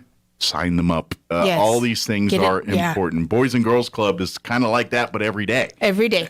You know, so these are the things we're talking about here to get involved. And I'm sure you, as working with Boys and Girls Club, probably see it on a firsthand experience about what some of these kids have been missing for the last 2 years, and what you almost have to either reteach or introduce for the first time. Yes. Well, and like we notice with our first and second graders, half of them don't know how to read at all. And pre-COVID, we saw the first and second graders could read. Yeah. They came in and they could do their homework. We have to assist all these kids with their homework. And I think it's because they weren't given that chance in person. Sure. To they weren't given learn the how format. to read and so we struggle, but we get there. Yeah. We get there. We have probably 9 first graders, 7 first graders ish that come in every day for Power Hour. And my wife is a second grade teacher, and so I know exactly what you're talking about because she experienced the same thing. Yes. Normally, when she's teaching second grade, these kids have gone through kindergarten, they've gone through first grade, they kind of know the classroom, how to behave, how procedures, how things are done in a classroom environment. Well, for some of these kids, the first time they stepped into a classroom was in second grade. And so the things like how to be quiet in here and walk in the straight line and they weren't taught raising hand. Taught that. Yeah, all the things that because they were home. Exactly. Yeah. And so they don't know any better. Therefore, you have to first teach the protocol of how to be in school before you can teach them a letter or math or anything else. You got to say, okay, now you're in school. This is procedures in school. And they're ready for this set so we can maximize your education. Yeah. But they don't know that, so you got to teach them all that. They don't get it. And that's why Boys and Girls Club can help because that's why we're important. It creates structure. It creates those things. But at the same time, it also helps them catch up to things that they should have been exposed to a year ago but didn't because the way life is. The way life, And they're going to need these skill sets to be adults. Yes. Functioning adults need these skill sets to be functioning adults. Yep. And so they got to learn it somewhere. And I know parents, you try to teach everything, but you can't teach group interaction unless you can't teach the social part. Yeah. Even if you've got a family like 8 is enough. Because you're all related. Y'all, it's families different. You treat family different. You need different kids in different age groups and different cultures per se, and just all the different things that you would encounter outside of home. People that don't see the same things as them every day. Yeah. And that's how we as humanity grow. Yep. Because we all learn that, hey, just because we didn't experience it the same way doesn't mean it's right or wrong. It's just, how you grew up that way or how I did. And maybe sometimes you look at it and you say, I mean, that's a life for all of us, as adults.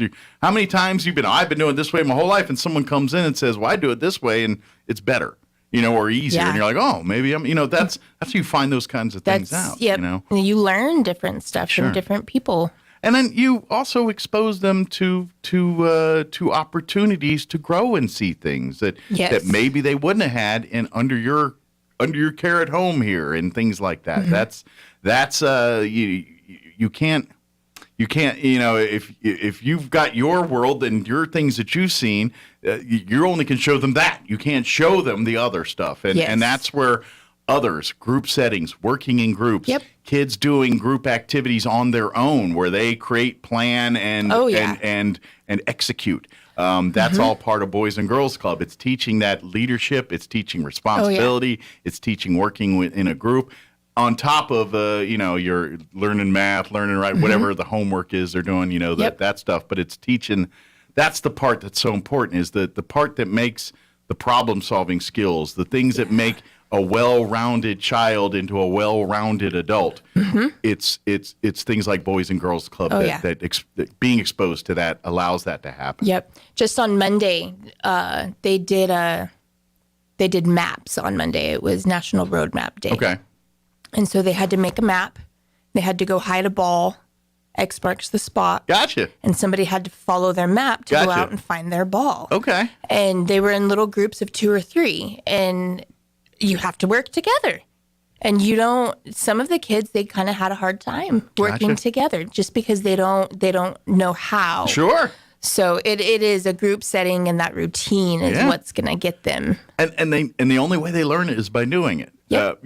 How do personalities? You almost have to let the personalities clash to understand how to work together. You know what I mean? They got to have a disagreement before you figure out a way to fix the agreement. And we try to place the kids sometimes in off settings to where they're not used to that person that they're grouped with. People that they're not comfortable with necessarily. Yeah, they might not go to school with that kid, or they might not be in the same grade as that kid, and so it's breaking little up different. cliques and things like that kind of start up. We've got them there too, so we've got to break them up. Yeah, it happens. Yeah, where do adults learn it? We did it when we were kids. Yep.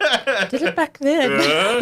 You realize you realize when you hit your 30s, you're like, pretty much 30s are high school, but I don't have 7 classes. It's just too many.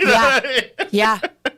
That's when you realize, like, it's just high school. It's like 13th grade, pretty much. Same cliques, same little arguments. But but it is really amazing to do that.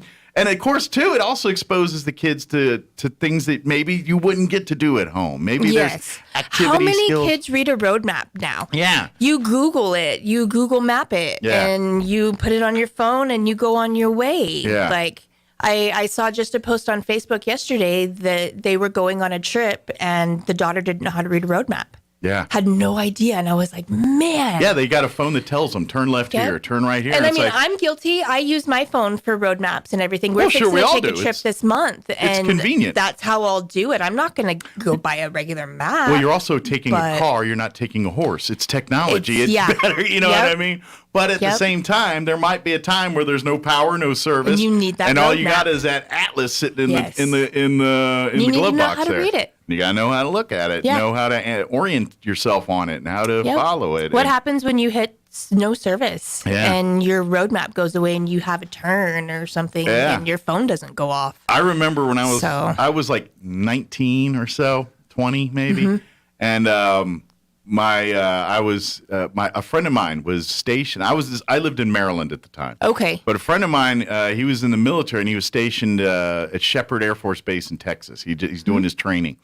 Well, I was like 20 at the time, and I said, I did a road trip to visit him. I went from Maryland to Wichita Falls, Texas. That's cool. Yeah, as a 20-year-old buyer, that's a kind of a big deal in a car. Yeah, that's a big deal. But this was also before cell phones, before all of that. So I literally had the Rand McNally Road Atlas, and I plotted my way beforehand, and I just stuck to it, and it was my first real experience on my own as an adult, navigating, getting from point A to point B by yourself, and it was a big to-do. Cool. But, had I not, learned as a child to read maps and things, I wouldn't have been able to pull that off, you know, and that's, so I know you look at today and take it, but that was a big deal when I'm a 20-year-old kid, you know what I mean? Oh, yeah. And, but that's the moments your children need. They need, obviously, at 20 going on, but you learning the stuff to get to that now point. Get there. Yes, exactly. That's what happens if cell phones go away?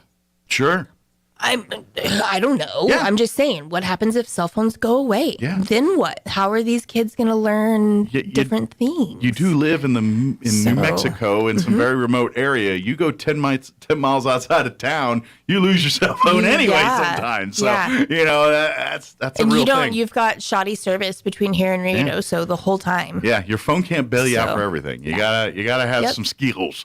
What happens when your tire blows? You gonna change that thing, or are you gonna call an app? It doesn't always work. It doesn't work that way. Yeah, it doesn't. Yep. But that's the kind of problem-solving skills that Boys and Girls Club teaches. Yes, that's exactly what we're there for. These group Life activities, skills. creating these maps, creating, in essence, challenges for these kids to overcome. And I know we've talked in the past about what the beauty is. It's all age appropriate. Your younger kids are working together, doing younger kid things. Yes. But the older kids, your middle school and even some of your high school, that age kids, they get to be as part of the program, but as leaders per se, where they're they're in a structured program, but they also kind of steer the direction of the program. Yes. If these are kids that say, hey, we want to do a cooking thing, then they plan, organize, and create that cooking thing. As long as it's, the adults in the room make sure everything happens. But you give the freedom to the older kids to just problem solve them, for themselves. And okay, here's what I want you to do. How you gonna make that happen? And they go make it happen. Yeah. That's and so. And again, all age appropriate. As you get older, you get more mature. There's more responsibilities, and that's what they're teaching these kids.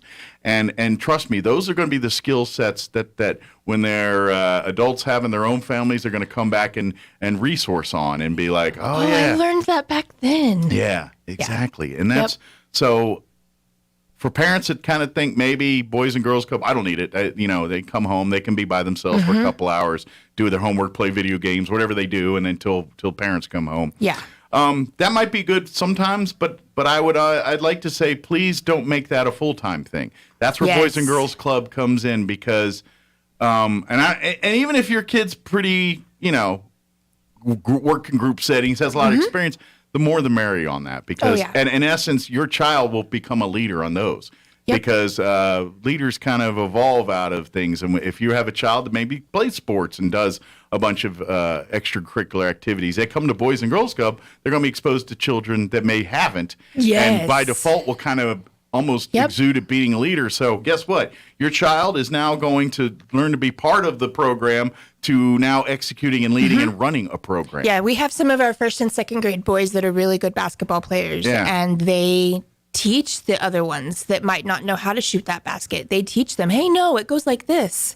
And they show them, and it's really cool to see first and second graders out there helping their peers. It's like they become the mentor a little bit. Yeah, it's neat. It's the circle of life. Yep, it's pretty cool. Now, we got some events coming up. We want to invite folks to come out. If you're thinking, you're right, maybe this is something my child would benefit from as being a part of a Boys and Girls Club. Good news is you guys are going to be having an open house here in a couple weeks on April 23rd. Yep. And so if you haven't had a chance to see the Boys and Girls Club's facility here and I'd say it's Chavis and Lincoln County. I always say Roswell. We all think of it, but their official umbrella covers Chavis and Lincoln counties. And then we're the Roswell Garden unit. Yeah, the Roswell unit there. Yep. But especially if you haven't been since the renovation, remodel, and all that, it's a beautiful facility. Yes. The city did a lot of great work to that facility, and now you guys, where before you guys before COVID, you had the programs of people, but the facility needed help. Was shot. Now the facility's great, but you got to bring the people back. Yep. Bring the people back here. We need the kids back in. So come on out to the open house. It's going to be April 23rd from 11 to 2. That's a Saturday. Yes, it is. And we have all kinds of stuff going on that day. Excel's going to be out there cooking hot dogs. Okay. And those are going to be free. Free dogs for the kids and everybody coming out. We've got free ice cream cones. Nice. Once you go through the whole tour. You should have started with that. I mean, I like hot dogs. But ice cream would have been, that's kind of the big Dunkin' Donuts donated over some cones and some ice cream for us. Baskin Robbins ice cream, sweet. And then we've got Stellar Satellite. They're going to be out there with their coffee truck. Nice. And then the Arctic Bunker's going to be out there doing up shaved ice. Nice. So we've got those two trucks that'll be there. So hunger should not be an issue. Nope, we'll have you covered. And then the Guerreros are going to be out there with their motorcycles. Oh, cool. So they're just coming out, parking their motorcycles and hanging out with us. Come check out the bikes and talk to them. And they do a lot of great stuff. They do a lot of stuff for the kids. So they were really excited to do this. They're kids at heart, I think, a lot of those guys. I think so. And then you'll just come in and you'll tour the club. You'll get to see our new gym and the floor that's in there and the facilities that we offer in there for the kids. You'll go back and you'll see our learning center. There'll be a STEM activity in there that everybody can look at and kind of see what we do. This is kind of what we do. What our programs are like at Boys and Girls Club. And then in the game room, I'm not for sure if we're going to have some sort of board game going on or just let you shoot some pool or something while you're in there. And then the art room will have some sort of project in there too. So you kind of get like, kind of take a test drive. Just a little feel of kind of what the club is and what we do every day and that kind of stuff. Excellent. So it'll be good. Probably something I should have done at the beginning and didn't. Let's go over the requirements. Like what's the age groups? What's So in order to attend the club, you have to be in first grade. Okay. The kinders are just too small still. Gotcha. So first grade is our requirement. Okay. This first on summer, up through 12th, I guess. We don't have any high schoolers right now. Okay. We do have a few middle schoolers, Okay. and I'm not opposed to taking the high schoolers. Sure. They don't come. They might turn more as counselor, CIT type individuals right now. And if you got more, but bring some friends. Bring some friends. Yeah. So drop the gauntlet. High school kids. Yes. If you're looking for someplace, something to do and something to do, gather your friends. Boys and Come Girls on Club down. would love to invite you to come down to the open house on 23rd and talk with them and say, hey, See what we've got going on we got a this bunch of summer. 16-year-olds here that we want a place for after school to do something. Yep. What can we do? And I think that would be pretty cool to have it. We don't have a teen program, and I would love a teen program. I would Good. love it. It's all about supply and demand. If there's enough Yes. kids that are interested, you guys will make it happen. That we will. But you got to That show we the will. interest. You've got to come. And so 1st through 8th grade is what we offer right now. We break the groups up to where they're not all together. So we've got 1st through 4th grade together and then 5th and up together. Gotcha. So we break the groups up pretty good. After school right now, we do have membership still open. Okay.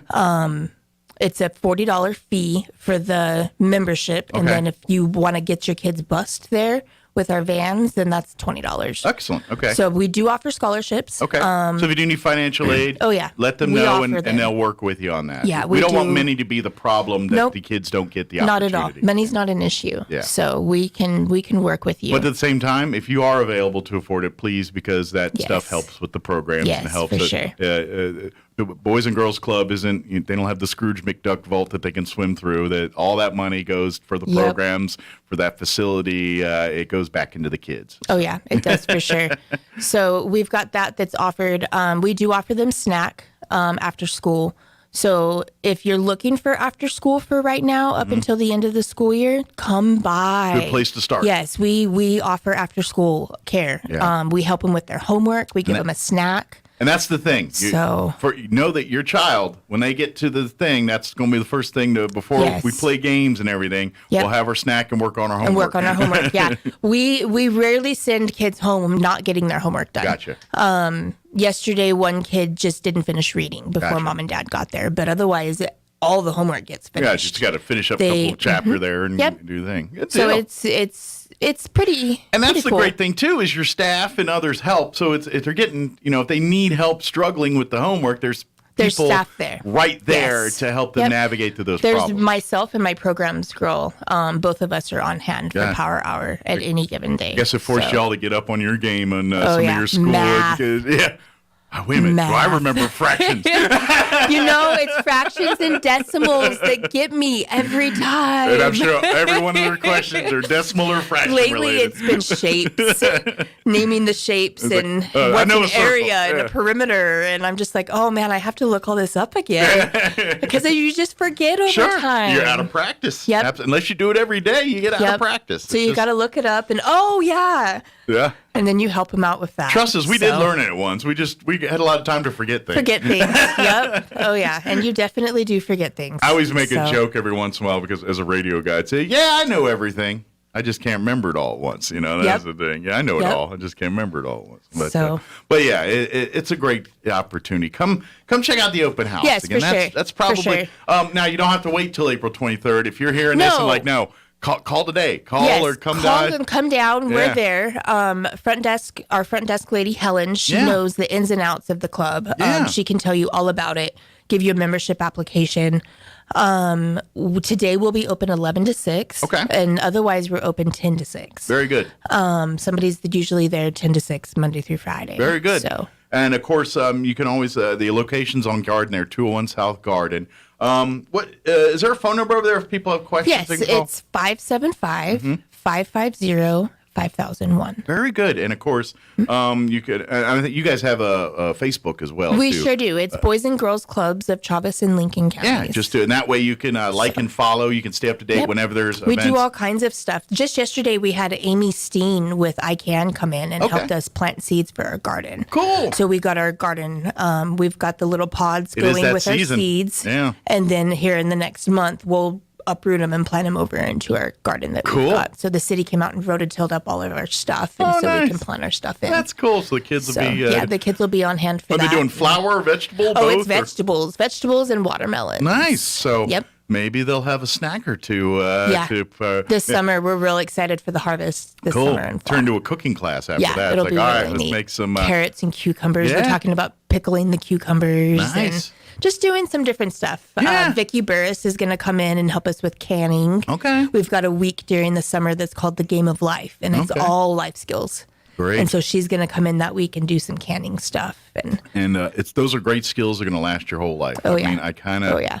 you know, we especially when we live in a world where everyone thinks your food comes from DoorDash. You know what I mean? And or you know, I was joking with someone just the other day. I said, you know what? I need to get buddies with an Amish person because they talk about like preserving food and all the skill sets that they have. Like they do meats, they do everything, and I also know Amish cooking's usually pretty good. I'm like, they preserve everything, but those people eat pretty good. But they eat good. So I'm kind of like, maybe I should take a note from what they're doing over there. And a lot of it's kind of what you're teaching with the canning and the preserving and all that stuff. So that's where you learn all that stuff. And I'm telling you, when you get that skill down, those are the kind of things you can take care of yourself the rest of your life. And you get the confidence, and you get it. Next thing you know, it's like, I don't care how bad the world is. I know I can feed myself. I can take do care of it. this. Yep. I learned this back when I went to the Boys and Girls Club for the summer. I can get from point A to point B. I can prepare a meal. Yep. I can take. I can make lemons and make lemonade because I learned those. And skill see, and sets. that's what we're about. We're not about just coming in after school and playing a bunch of games and just hanging out. The kids actually learn life skills, so it's pretty cool. Yeah, it's pretty cool to watch them and that aha moment that they get in their head, like, oh yeah, that's how. Yeah, it's kind of. I always feel like programs like this, from a kid's perspective, is almost like the backstage pass to the concert. You're like you go to school and you turn everything, but the real cool stuff is backstage. You know what I mean? And I feel like that's where programs like this are that because it's like you can't like make a chalk list and say this they're going to learn this and this. You know, you can't say that. But at the same time, you're like they're going to be exposed to this and they're going to pick up so many things. And next thing you know, they're going to learn to be an adult by doing things like this. By doing these things. And that's what it is. And I know school's important and we learn, but at the end of the day, they're teaching facts, figures, numbers, concepts, how to do things. It's not necessarily how to be an adult. It's how to do math, how to do, understand reading, writing, and which you got to have and survive. You have to have all these things. But when you're out in the street talking with someone or interacting with someone or trying to navigate someone, those skills don't always help you. And that's where what happens at Boys and Girls Club will help your child. Help you out. Yep. Let's talk also about summer day camp. Oh, so that's coming up. We'll start that the day after Memorial Day. Okay. And that'll run all the way up until school starts in August. Okay. And this is like your summer program. It's a summer program. Yeah. We run at 7:30 to 5:30, Monday through Friday. We feed them lunch and a snack, and that's included in the program fee. Okay.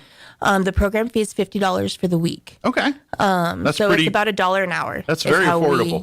It's kind of how we break it down. I guarantee if you were going to pay for, say, childcare, depending on your younger kids, age group, you probably pay 3-4 times that normally. Normally during the week, We had a mom yesterday call and say that she pays almost $100 a day for childcare for her children. And she was like, $50 a week per kid? I can handle that. She's like, I can handle that, and we're going to get steak now because I'm saving some money. So you think about it, and it is very affordable. Absolutely. We have scholarships offered for that as well. If the 50 is still too steep, again, we do have scholarships that don't want to deny a kid an opportunity. If there's a will, there's going to be a way. The application for that's real easy.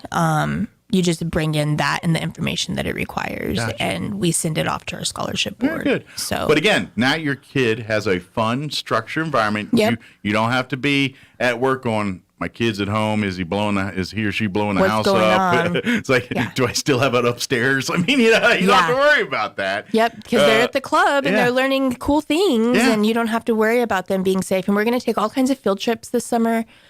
We've got different ones planned for the library, the pool. Cool. We're going to go watch some movies. Nice. Just some different. So they get out stuff and see the community and, we've got do things. Cool people coming into the club this summer too, doing their demonstrations, or sharing their. Rita's coming in, Rita Doharfer. We've got her coming in. We've got Vicki Burris coming in. NIMI baseball will come in and do some stuff. Hopefully the Invaders will be able to come out. Have some fun, meet and so we've got greets some cool things that are going to happen inside and outside of the club this summer. Very cool. So your kids don't want to miss it. And again, this is kind of, these are structured programs, things you do, but at the same time, a lot of the stuff you do, it goes with the flow of the community. Yes. So if you got a bunch of kids and they all want to do X, then you say, you know what, let's put the resources together Let's so do that. they can Yeah. do X. Yep. And so that's, Yep. as long as it meets the parameters of what we want to do in Boys and Girls Club, it meets with X there. But that's what it is. We're making adults. Part of that is the evolutionary process from going, learning and developing. Yeah, and that's what Boys and Girls Club is all about. Yep. And that's at the end of the day. And here's the beauty of it: it's for every single child. Yep. I don't care if you're the richest family on the planet or the poorest family on the planet. We've got a spot. I don't care if you come from a single home, 6 parents. I don't care. Yeah. None of that matters. As long as you have a child that is a human being that wants to, that's growing to an adult, Big Brothers, Big Sisters is going to benefit that child. Yeah, that's what it's about. It's not about. It's about making children better children to become better adults. Teaching them. Yep. And making good little human beings. That's all we're about. That's what we're here for. And you always hear you hear the sayings, takes a village and things. This is the part of what it takes a village. Here's what a village is. Yeah, it's not literally your neighbors watching your kids and making sure they're not breaking the street lights. We have the village for you. The village is you've got to allow others besides your family to teach and enrich your child. Yep. It's the only way your child's going to succeed. It's I can agree. Yeah, it's just it'd be great if we lived in a world where you sat in a box the whole life and didn't interact or deal with anybody. Then maybe your way would work, but that's not how life works. That's not how it goes. Not yet, at least. I don't know. In 20 years, we're all going to be in little boxes, but right now, it's not. It's not how it is. Yeah. Yeah. But once again, mark it on your calendar. Saturday, April 23rd from 11 to 2. It's going to be the Boys and Girls Club of Chavez and Lincoln County's open house event. It's going to be at the facility here in Roswell, 201 South Garden. Come out for free food. That includes ice cream, hot dogs, and more. Food trucks out there are going to be out there. We're doing Stellar Coffee. The Guerreros are going to be out there interacting with the kids and probably letting them wear the cool jackets and all that cool stuff. They're going to have the Arctic Bunker Shave Ice. So whether you want hot food, cold food, dessert, whatever, they got everybody covered. Got it. And it's a come and go. So anytime between 11 and 2, if you can't make it to 11:30, 12, that's no fine. problem. We'll be out there all day. Yeah, and for those 3 then hours. learn more about summer registration. You can do that at the time, or if you want to sign up for the after school program. Yeah, because we're still running the after school program till the end of May. Yeah, that'll go till May, and then once that's over, we roll into the summer program here. Big thank you to Excel Energy. For sure. They're such a great partner with us. They sponsor us for so many things. They're an organization that a lot of times you see great events or great community events. A lot of times Excel Energy's name is attached to it. Yeah. It's just they're good people. They're very much part of the fabric of this community. Yep, they are. Is there anybody else we wanted to thank that helped out? I know, obviously, Guerrero's, all those folks. But, just the people who were listed, And then all of us staff will be out there on hand for you. Yeah. As far as staffing goes, how are you guys doing on that? We're doing okay. Okay, I didn't know if you guys needed... For summer, we're going to need a couple people. Okay, I didn't know if you need to do some hiring yourselves. Yeah, for summer, we'll need a couple people. But other than that, right at this current moment, we're fully staffed. So I'm guessing those summer, those are probably good for like college-age kids maybe that are looking for like social work or humanity, you know, that they're maybe studying that kind of stuff in college. That'd be good. Social work or just working with kids. We'd things love, like that. and just getting teachers some maybe. fresh, some fresh bodies in there. Some teacher students maybe that are in there. That might be a good opportunity for a summer job there for you. But we'll get Natasha back on when we get a little closer. Reach out and talk about that. I'll come back next month. Of course, come out to the open house on the 23rd if you have questions. They'd be happy to give you that information too. Yep. Anything that you need. Yeah, excellent. Is there anything we missed? Did we get it all? No, we got it all. Awesome. Well, thank you. We got to get you back in more often here. Yes, and, we'll all come back next month. Yeah, it's been a while, and we get so we can get here and get these kids, and hopefully we get a point where you're like, I have too many. Yeah, my gym's too small now. I need a bigger gym. Yeah, that'd be so cool to have a waiting list. That'd be a good problem to have. But in the meantime, parents, If you're looking for an opportunity to get your children exposed to more group activities, more settings, more opportunities to do problem solving, or if you need help after school, my kid, I don't trust him at home. I need help. I don't have time to do. Then bring them. Yeah. Make sure they get their homework done. Make sure they're fed. Make sure they're taken care of. So when you get home from work, you can go home and focus on being a family. You don't have to mess with the homework and all the things because they already did it. Yeah. You might want to quiz them, make sure they're on their toes. But other than that, you know, you really, it could be an asset there for your family. Oh, yeah.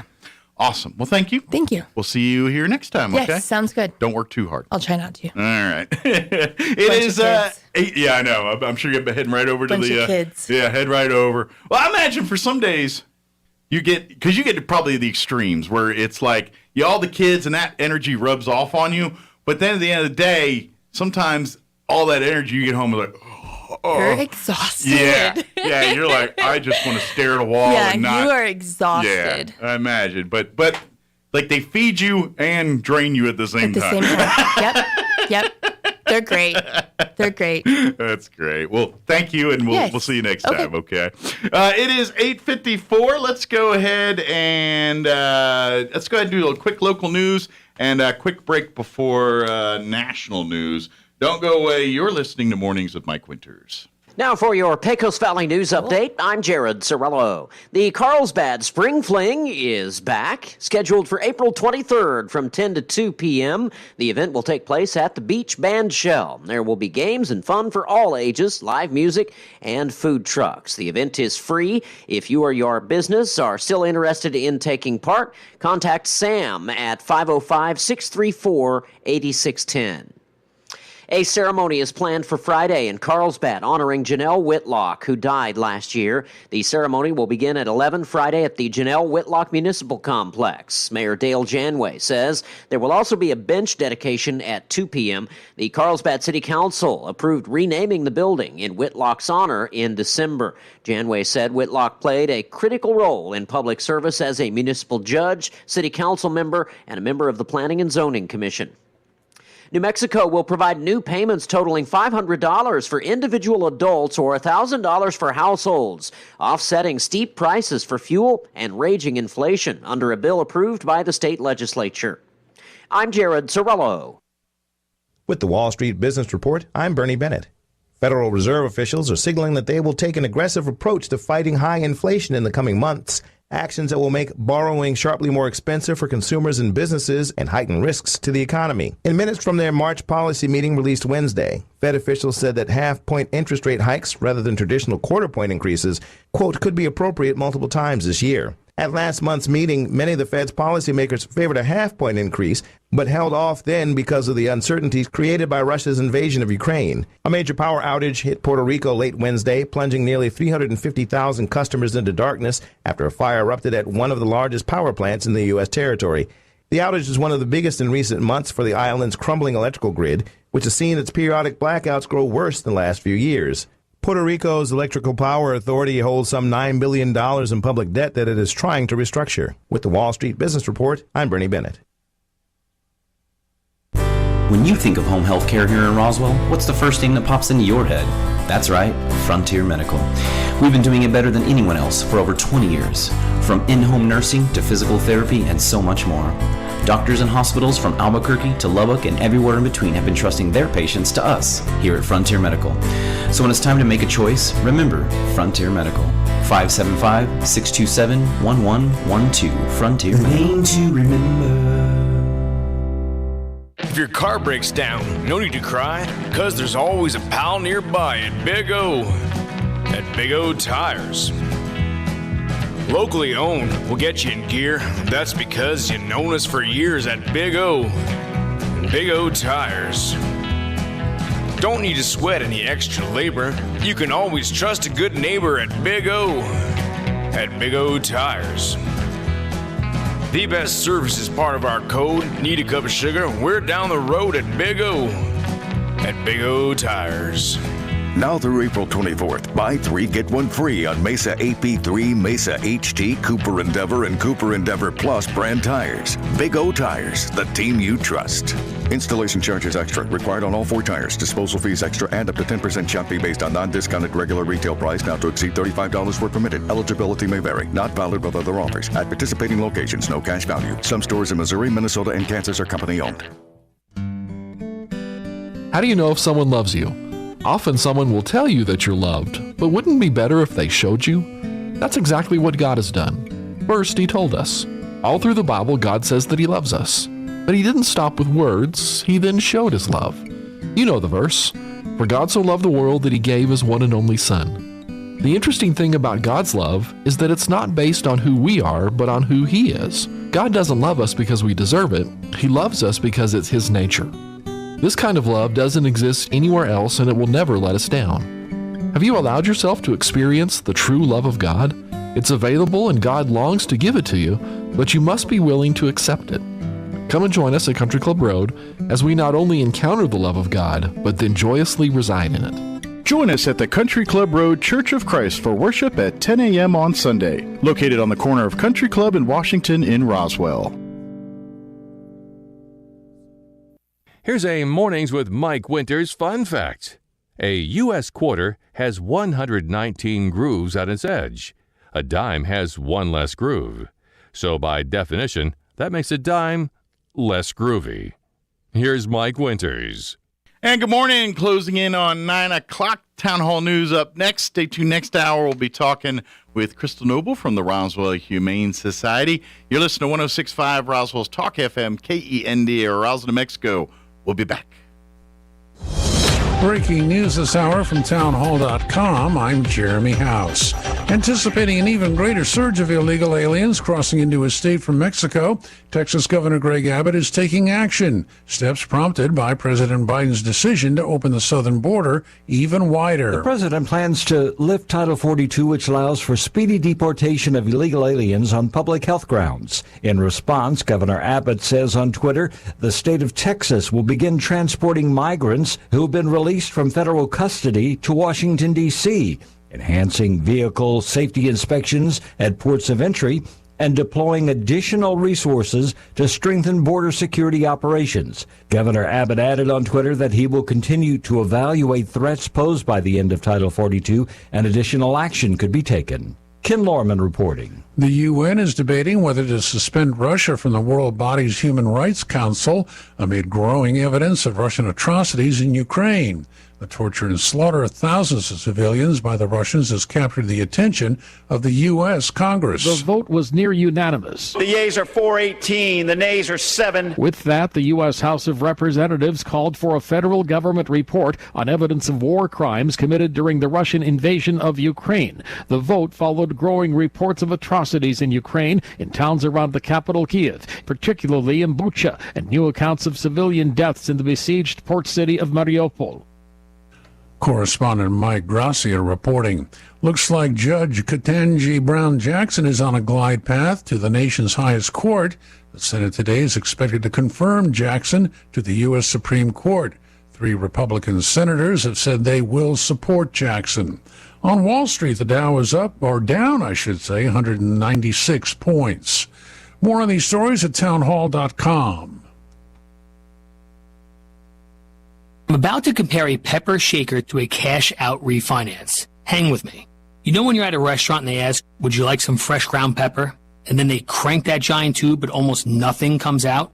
For me, only a certain amount of time is socially acceptable to wait. I know that getting that pepper out might make my life better, but it just seems too impossible. And that's what we hear people say about the cash-out refinance. People realize that the value of their home has gone up like hot pepper the last few years, leaving all this extra money sitting inside their home. But is it too hard to get out? It's Ryan from United Faith Mortgage. If you're interested in cashing out the extra pepper in your home, we're good at doing all the work while you just sit back and relax. And often, your mortgage payment and years in the loan will stay the same. If you'd like to hear about your options, we are United Faith Mortgage. United Faith Mortgage is a DBA of United Mortgage Corp. 25 Melville Park Road, Melville, New York. Licensed mortgage banker. For all licensing information, go to NMLSConsumerAccess.org. Corporate NMLS number 1330. Equal housing lender. Licensed in Alaska, Hawaii, Georgia, North Dakota, South Dakota, or Utah. President Biden has signed a bill that guarantees 6 days a week mail delivery. The Bipartisan Postal Service Reform Act cleared Congress last month after 12 years of negotiations that took on a new sense of urgency amid complaints about delays and concerns that the agency was running out of money. At a bill signing ceremony, President Biden said the legislation won't solve all the agency's problems, but it protects Saturday deliveries and scraps a requirement that workers' health care benefits be financed ahead of time for the next 75 years. With this bill, we're repealing the pre-funding mandate and setting the Postal Service on a more sustainable and stable financial footing. On the same day, the Postal Service announced a proposal to raise rates. If approved, the cost of a first-class forever stamp will go up to 60 cents in July. Jennifer King, Washington. Once again on Wall Street, the Dow is off 182 points. The NASDAQ is down by nearly 30. News and analysis at townhall.com. Shell says its decision to pull out of Russia in response to the country's invasion of Ukraine has already cost the international energy giant as much as $5 billion. The reduced value of Russian assets, credit losses, and onerous contract terms will cut earnings for the first 3 months of the year by between $4 billion and $5 billion. The estimate is part of an update released before publication of complete first quarter earnings on May 5th. Last month, London-based Shell said it was appalled by the invasion of Ukraine as it announced plans to exit joint ventures with Russian state-owned energy company Gazprom. The World Health Organization says the number of coronavirus cases reported globally has dropped for a second consecutive week, and confirmed COVID-19 deaths also fell last week. It's the latest pandemic report. WHO says 9 million cases were reported. More on these stories at townhall.com.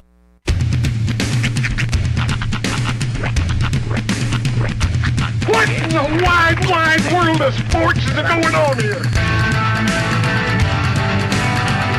I promise you, whatever scum did this, not one man in this force will rest for 1 minute until he's behind bars. Now let's grab a bite to eat. Yeah, come on. I feel the hot wind on my shoulder and the touch of a world that is older. I hit the switch and check the number.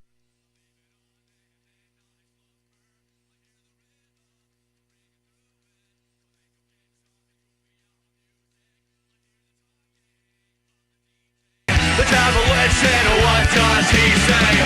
I'm on a Mexican radio.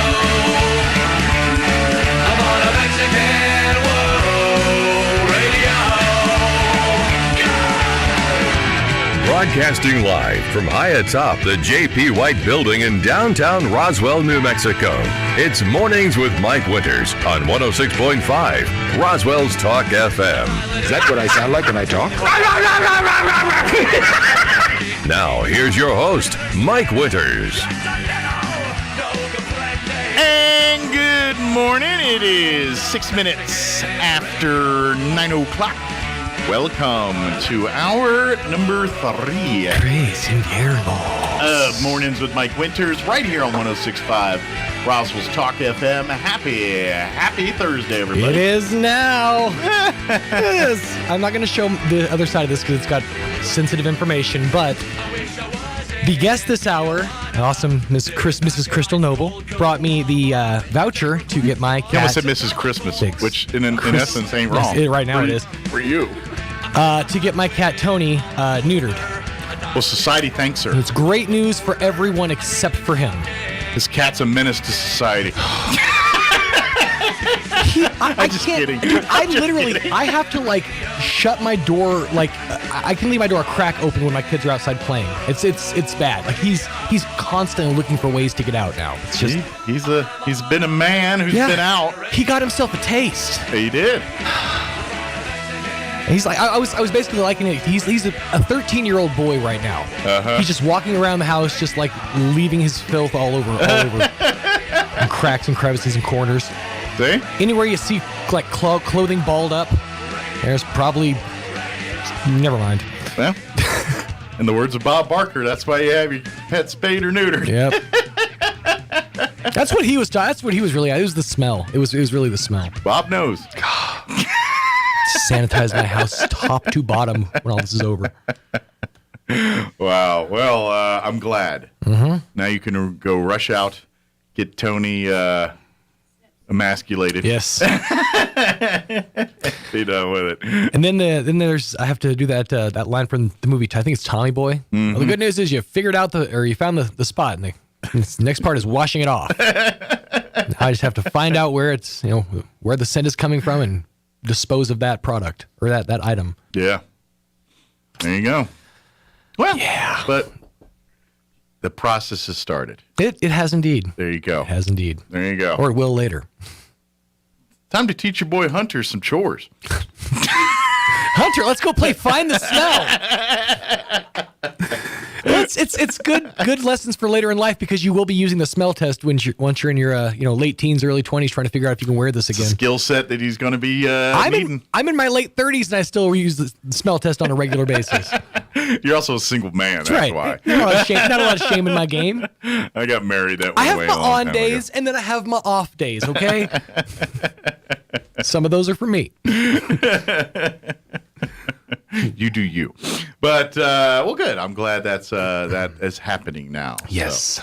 So, Crystal Noble will be joining us here in just a little bit from the Roswell Humane Society. Give us an update on pets available for adopciones. And also a delicious bread recipe. Oh, nice. Might I add. That right there, that's a packet.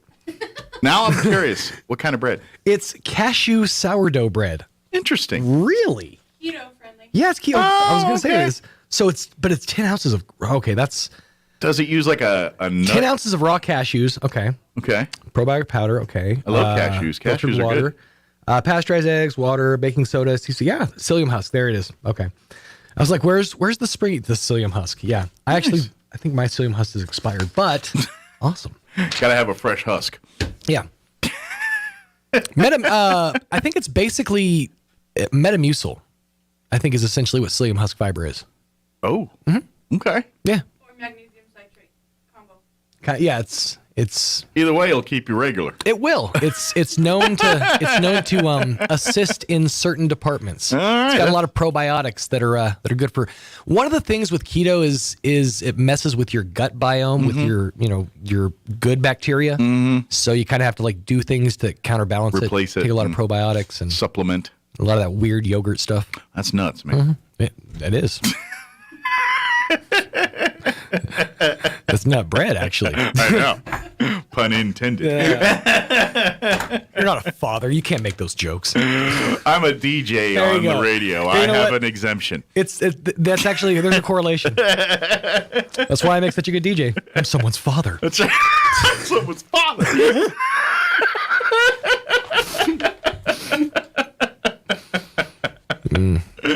I like to think that once I'm gone, I've given my kids a nice body of work to go back on and enjoy. There you go.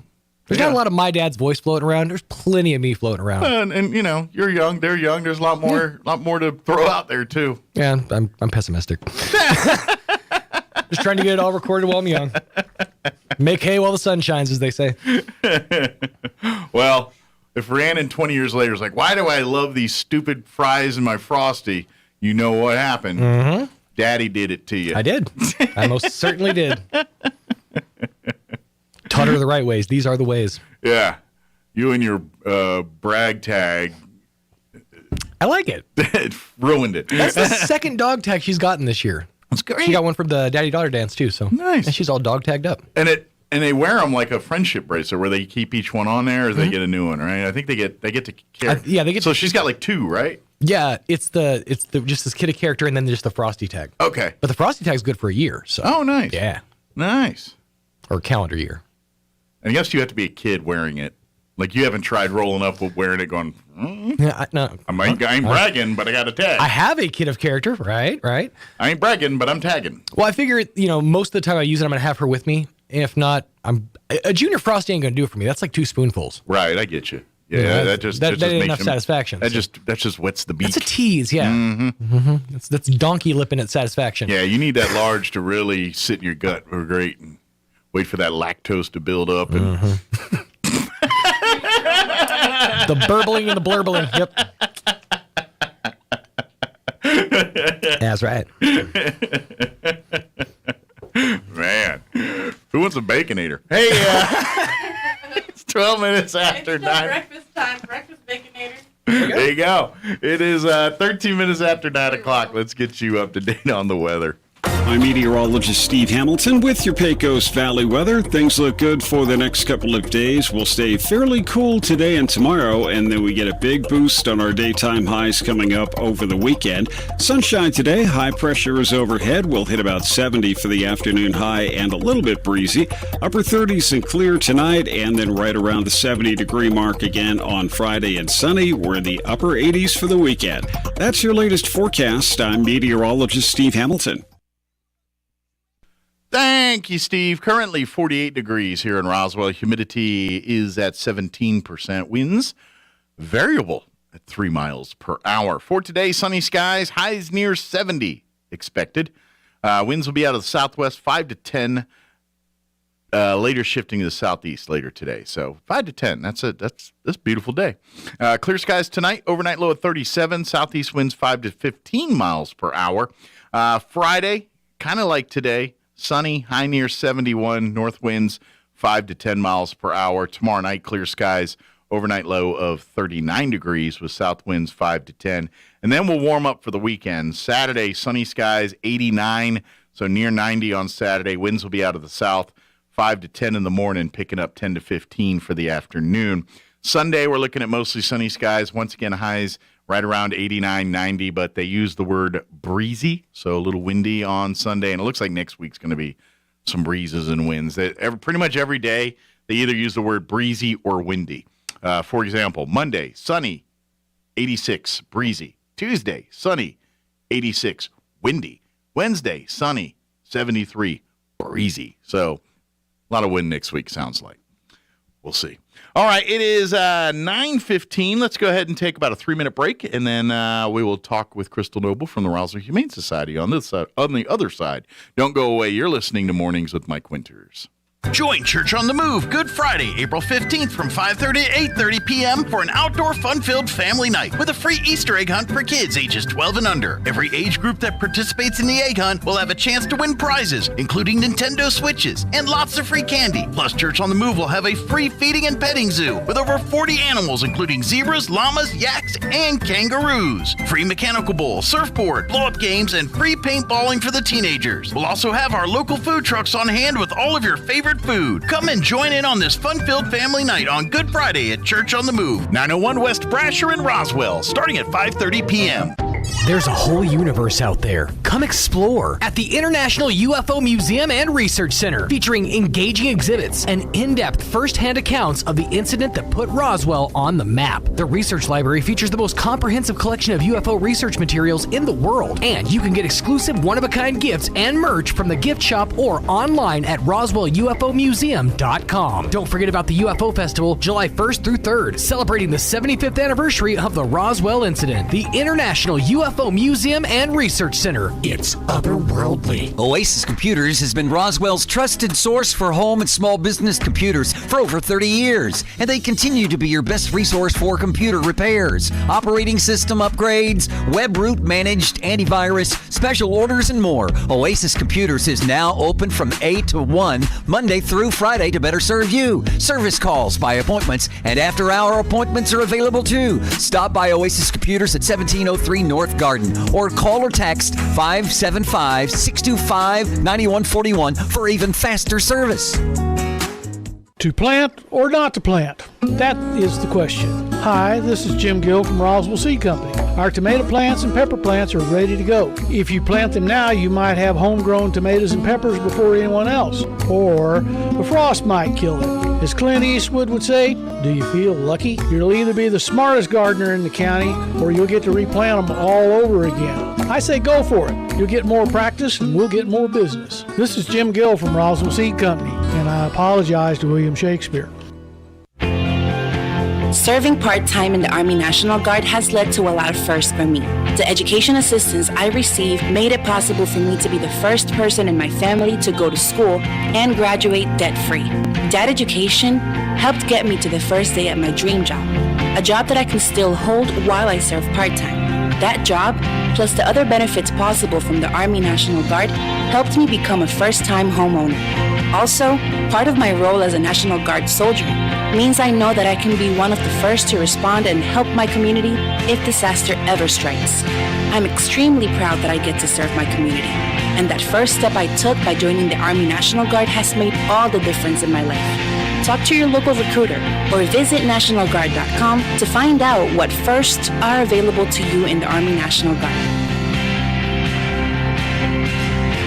Sponsored by the New Mexico Army National Guard, aired by the New Mexico Broadcasters Association and this station. Here's a Mornings with Mike Winters fun fact. Bamboo plants can grow up to 36 inches in a day.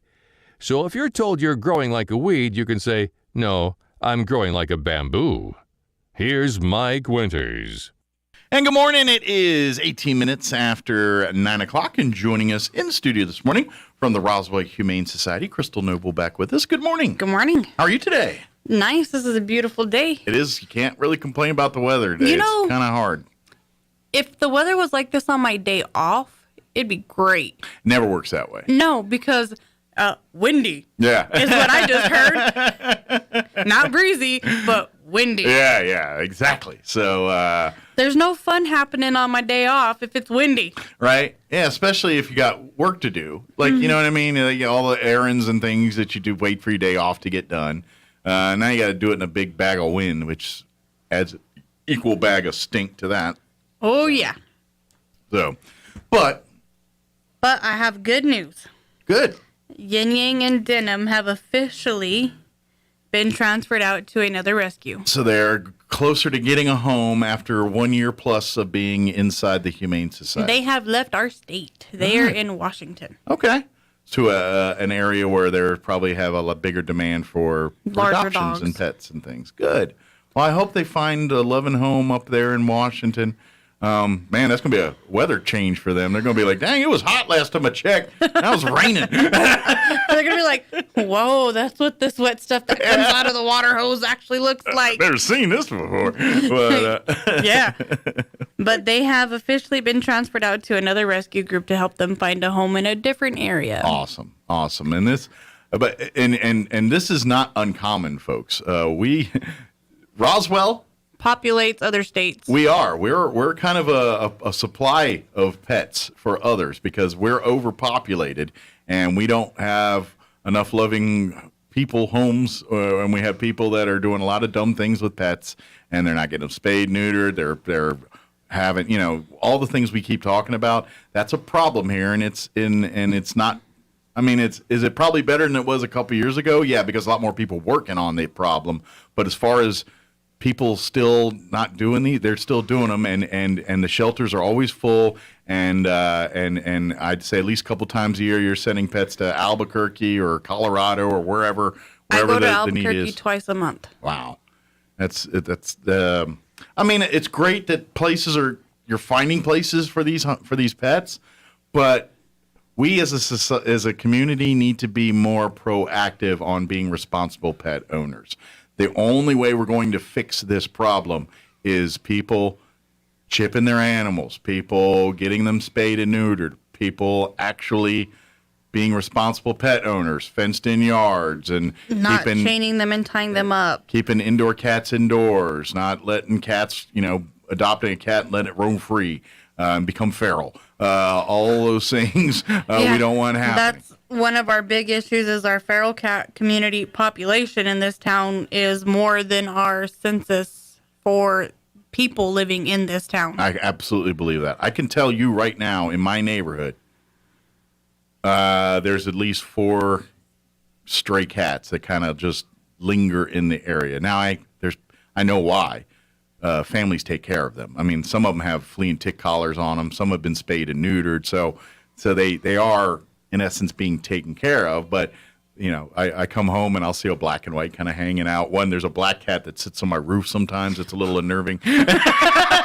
I'm watching you. And I've seen various, groups of them that kind of hang out in our neighborhood there. So Yeah, okay, I normally don't make deliveries, but for Sean, yes, I made an exception and I delivered a voucher for him because his schedule follows my schedule. Yeah, so you guys just couldn't hook up at a spot where you're both free at the same time. So I made an arrangement for a delivery, But when he makes that loaf of bread, I got to have a slice. Yeah, I think he at least owes you that. Maybe a loaf. I don't want the whole loaf. I don't want all them probiotics. I just want a slice of it. He's like, I'm regular as can be. I don't need that help. Thank you. I don't need all that extra. But we're open Tuesday through Saturday, 9 to 12 and 1 to 4:30. All you got to do is bring your ID down, and as long as you're not already in the system, we can help you with 2 vouchers. Yeah, absolutely. And that could save you some money right there, depending on your size of your dog or cat or pet or whatever. Well, it might cover a good hunk of it, if all of it. So if you have a dog, regardless whether it's a small dog or a big dog, and it needs to be neutered, certain vets, that 150 covers about 95% of it, if not all of it. That's great. Cats, that pretty much covers all of it. Yeah. For the neuter, the spay, unless there's complications. It usually depends on size, right? The bigger the animal, the more costly that is. Yeah. But there are a lot of vets that do realize, the people using the vouchers are people who need help. Yeah. So they help them essentially with us giving them the vouchers too. Although I'm not a doctor, but I'm thinking bigger animals would be easy to work on than little ones. They're easier to work on. They just require more anesthesia. Gotcha. More drugs, more, that makes and they sense. have to, more material. So it's not like their workspace has large, but... So I'm thinking, I'm like, I don't see so well. I think I'd rather look at the lab's work than the little chihuahua. So they have to sedate them, obviously, longer because there's more larger items for them to work on, which is visible more better, but it does cost more because of the amount of medications they have to give them. Yeah.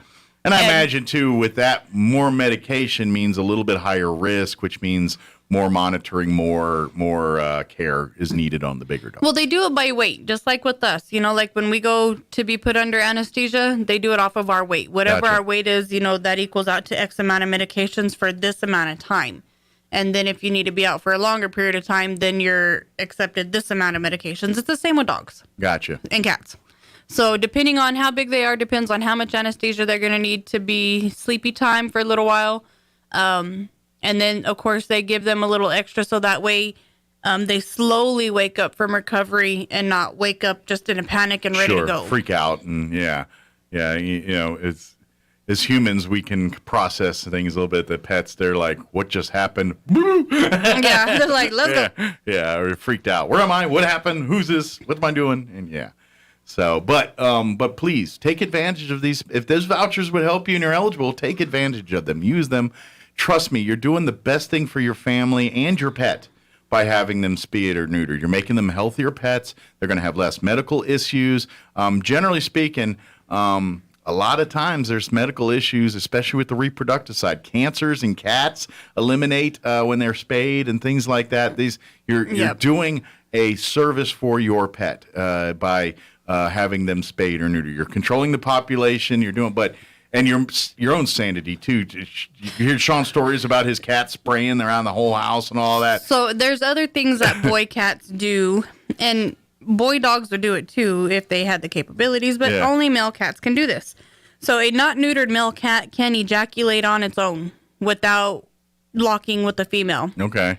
So the smell that he's smelling around his house is his cat humping stuff and leaving his scent as well as his... As a hopes of saying, ladies, come on over. I'm open for business. Fertile. Yeah. That's his mating call to, you're in heat, smell me. Gotcha. I can breed you. And Sean's not reciprocating, apparently. Sean is not doing the purr. Not feeling the love. But, so a male cat... and a male dog as well, they have to ejaculate, just like a human male does. Sure. If they have that buildup, it creates problems. Right. Then it can turn into prostate issues. It can turn into testicular cancer. It could turn into urinary tract infections. And male cats are number one for having UTIs when they are not neutered. Wow. So you're really not only, saving yourself a lot of headache. You're saving yourself some money on future bills because once a cat... But you're also making a healthier pet. Once a male cat starts on his first UTI, he has to go on a medicated food. Okay. For the rest of his life. Oh, wow. It's got to stay that way. It's got to stay that way because it has a supplement in that food that helps process the food and break down because once they get one, it's just repetitive. They lose that ability to All the fight time. the infection or whatever. So Yep. I gotcha. Okay. Interesting. I did not know that. I've had female cats and I get them spayed as soon as I can. So I've never had to deal with those kind of issues. But yeah, they unfortunately male cats have a little bit more of a curse to them. But once they're neutered, then there's zero issue in any of that stuff, right? Right. No, they are still capable of getting like urinary tract infections once they're neutered, but it's less likely. Sure. But they're not busy humping everything. They're not marking territories like they would as much and things like that. Right, because their testosterone provides a scent in their nose. Okay. It allows them to smell females in heat. Okay. So they lose that ability when they lose that ability. Because again, less testosterone? Yes. Gotcha. So when the testosterone goes bye-bye, that capability for that specific scent goes bye-bye too. Gotcha. So best is they just don't care. They lose They can interest. smell it, but they don't recognize, oh, hey, that's what that is. They don't hear the Barry White music when it kicks on now. Exactly. They're not like, whoa. Oh, yeah, baby. No, that doesn't happen. So, Nope. okay. He's not over there running around like Pepe Le Pew lighting candles. That's right. Oh, Pepe. Poor cat. He taught us a lot of things as a kid. Hopefully that skunk got neutered at some point. But anyway. But please do this. Take advantage of it. And obviously, if you're going to adopt a pet from the Humane Society or Animal Control for that matter, you do have to get it spayed or neutered. But Humane Society won't even let you take it home. It's going to go directly, if the pet is not spayed or neutered when you adopt it, the pet will go from the shelter to the vet of your choosing to have those procedures done, probably chipped as well and all that stuff, because city ordinance does require you to have your animal chipped. And that'll get done as you adopt as well, too. So Right. And, you know, the vouchers are for people who have animals at home. Okay. Or if, like, let's say your animal did get out and it got picked up by animal control, we will help you one time with the reclaim from animal control. Okay. So if you're looking to adopt an animal, the vouchers don't apply towards adoption. They only apply towards animals that you previously owned, or if your dog or cat got picked up by animal control and you need some help getting them out, we can help you that way. Gotcha. Okay, perfect. Also, note, if you adopt an animal from the Humane Society, even if you don't live in Roswell, you live in the county or live in Eddy County, it still has to be chipped. Yes, because we it's being adopted operate from a Roswell facility. We operate in the city under our city license, so we have to follow city ordinances. Mm-hmm. Even if you live in the county, because you're adopting from us and we're a business in the city, we have to follow all those ordinances. Sure. You can't legally give up a pet without it being chipped, because then you open yourself to getting in trouble by the city. So, right. Yeah. The only issue that we've ever come across is people want their own vet out of town to do it. And unfortunately, it has to be done locally once we deliver it to the vet for the vet to do the services. Okay.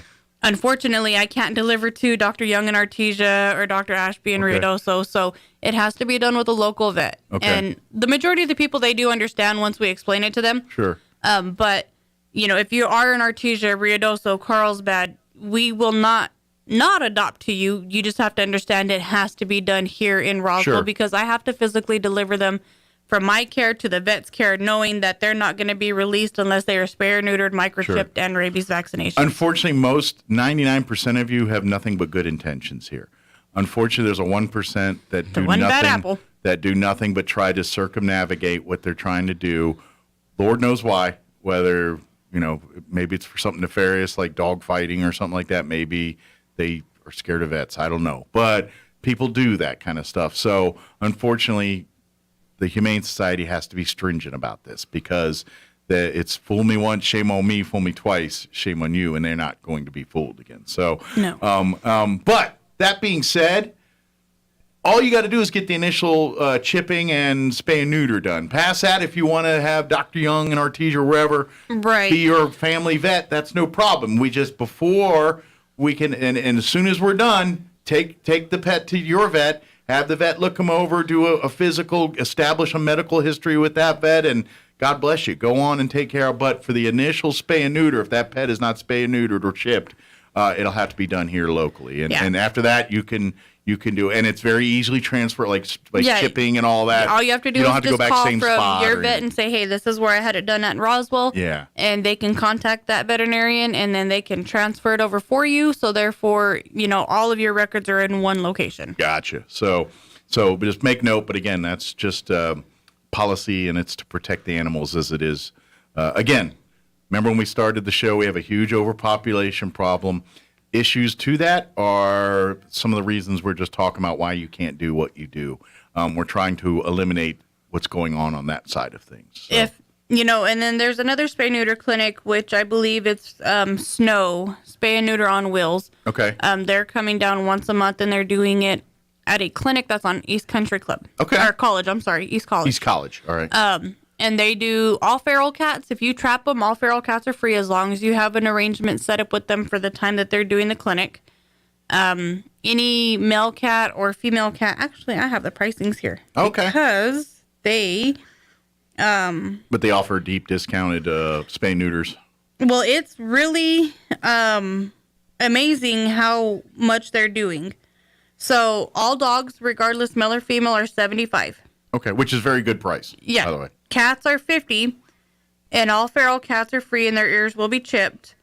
And that includes it's a spay neuter vaccinations, parvo distemper vaccination, rabies vaccination, and I do believe microchipping as well. Oh wow! So that's a lot. Yeah. For $75 or whatever it was, that's a very good price. And I believe they're already booked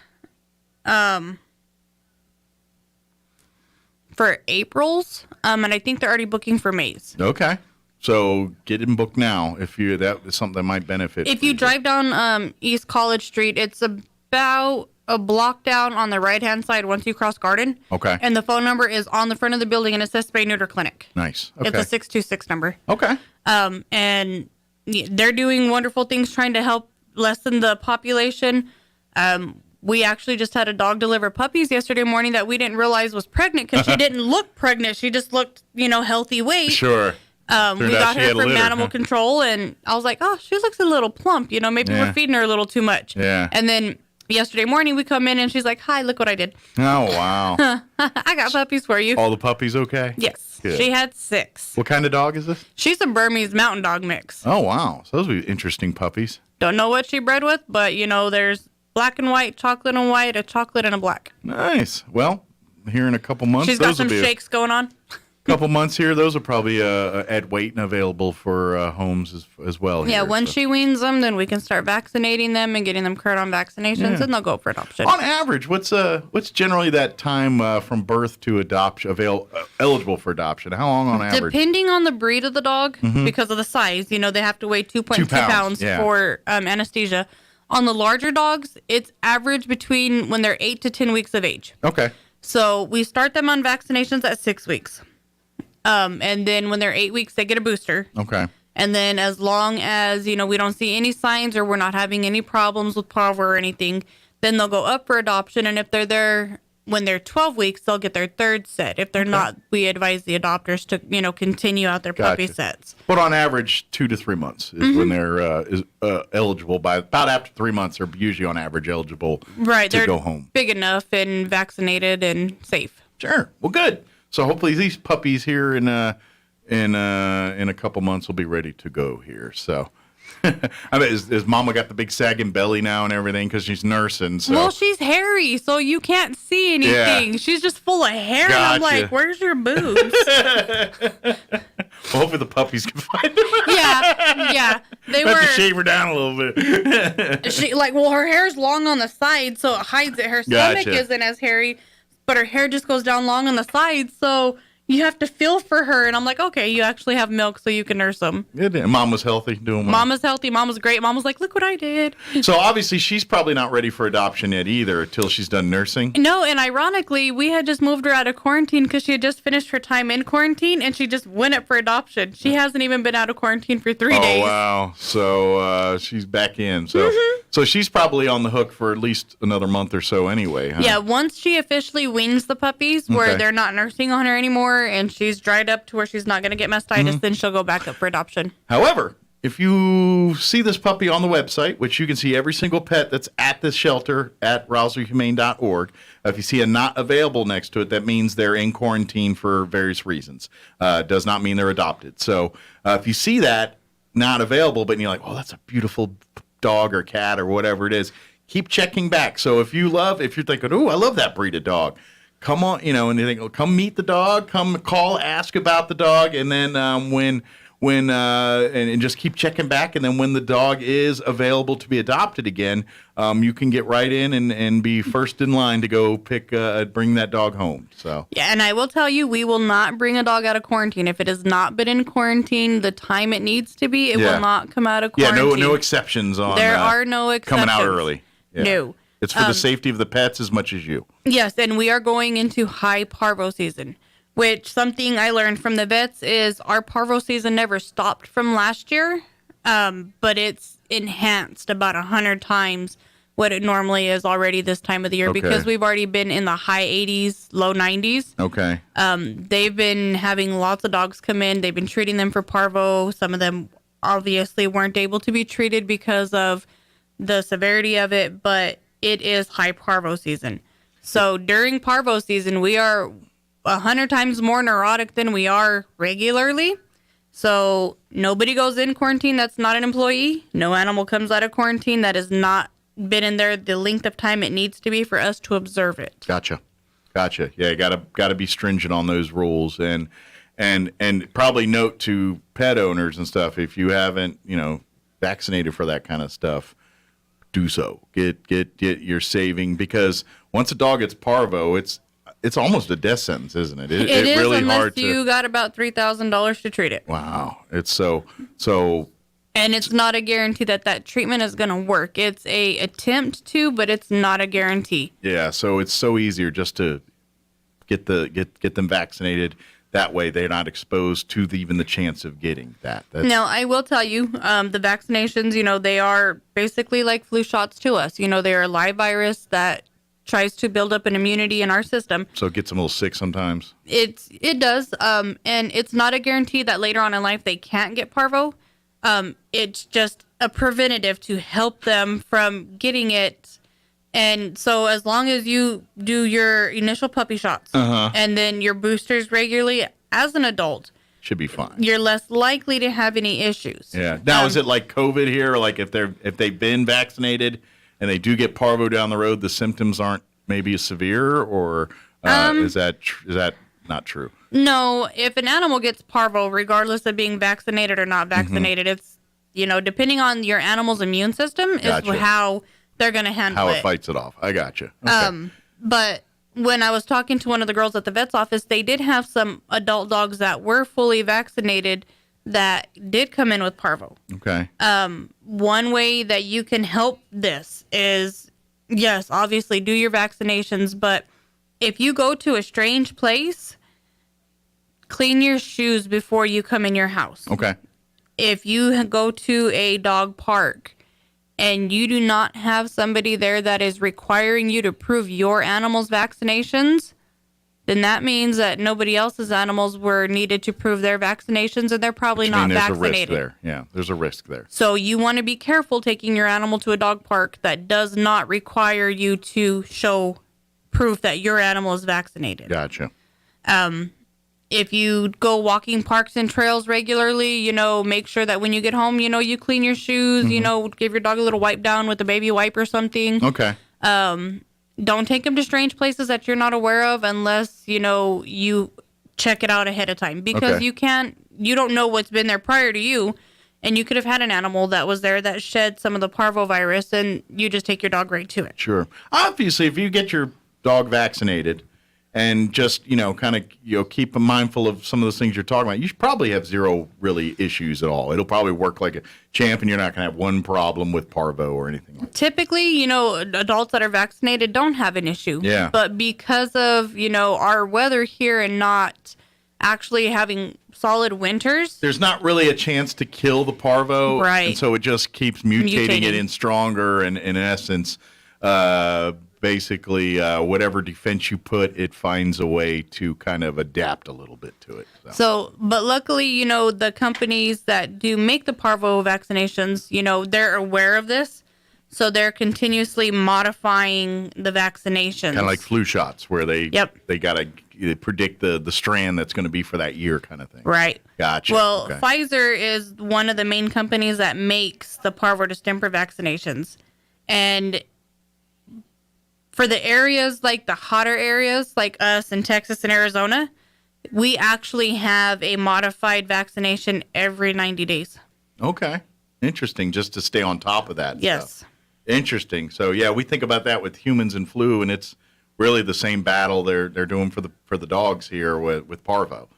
Interesting. So, but I know we're getting into the weeds. The point is, vaccinate your if you're a animals. dog owner, make sure you're vaccinated for parvo, and if it's a brand new pup, especially, get them to the vet. Get them to the vet right away and get that.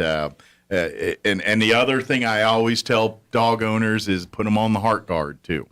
That's another big one. It's something that's so easy, and they actually like that one, and it prevents some real bad stuff and basically they eat a cookie once a month, and that's it. And they have some other ones that are out now. Revolution actually does like the flea and ticks and heartworms too. Gotcha. And that drops down the back. Okay. But your animal has to be tested for heartworms prior to getting the yeah, heart because if guard they've or got Revolution, it and they it'll take kill this them. stuff, it'll kill them. So They've got lots of fun little treats out that's actually medicine for dogs. They don't know it because it smells like beef. Yeah.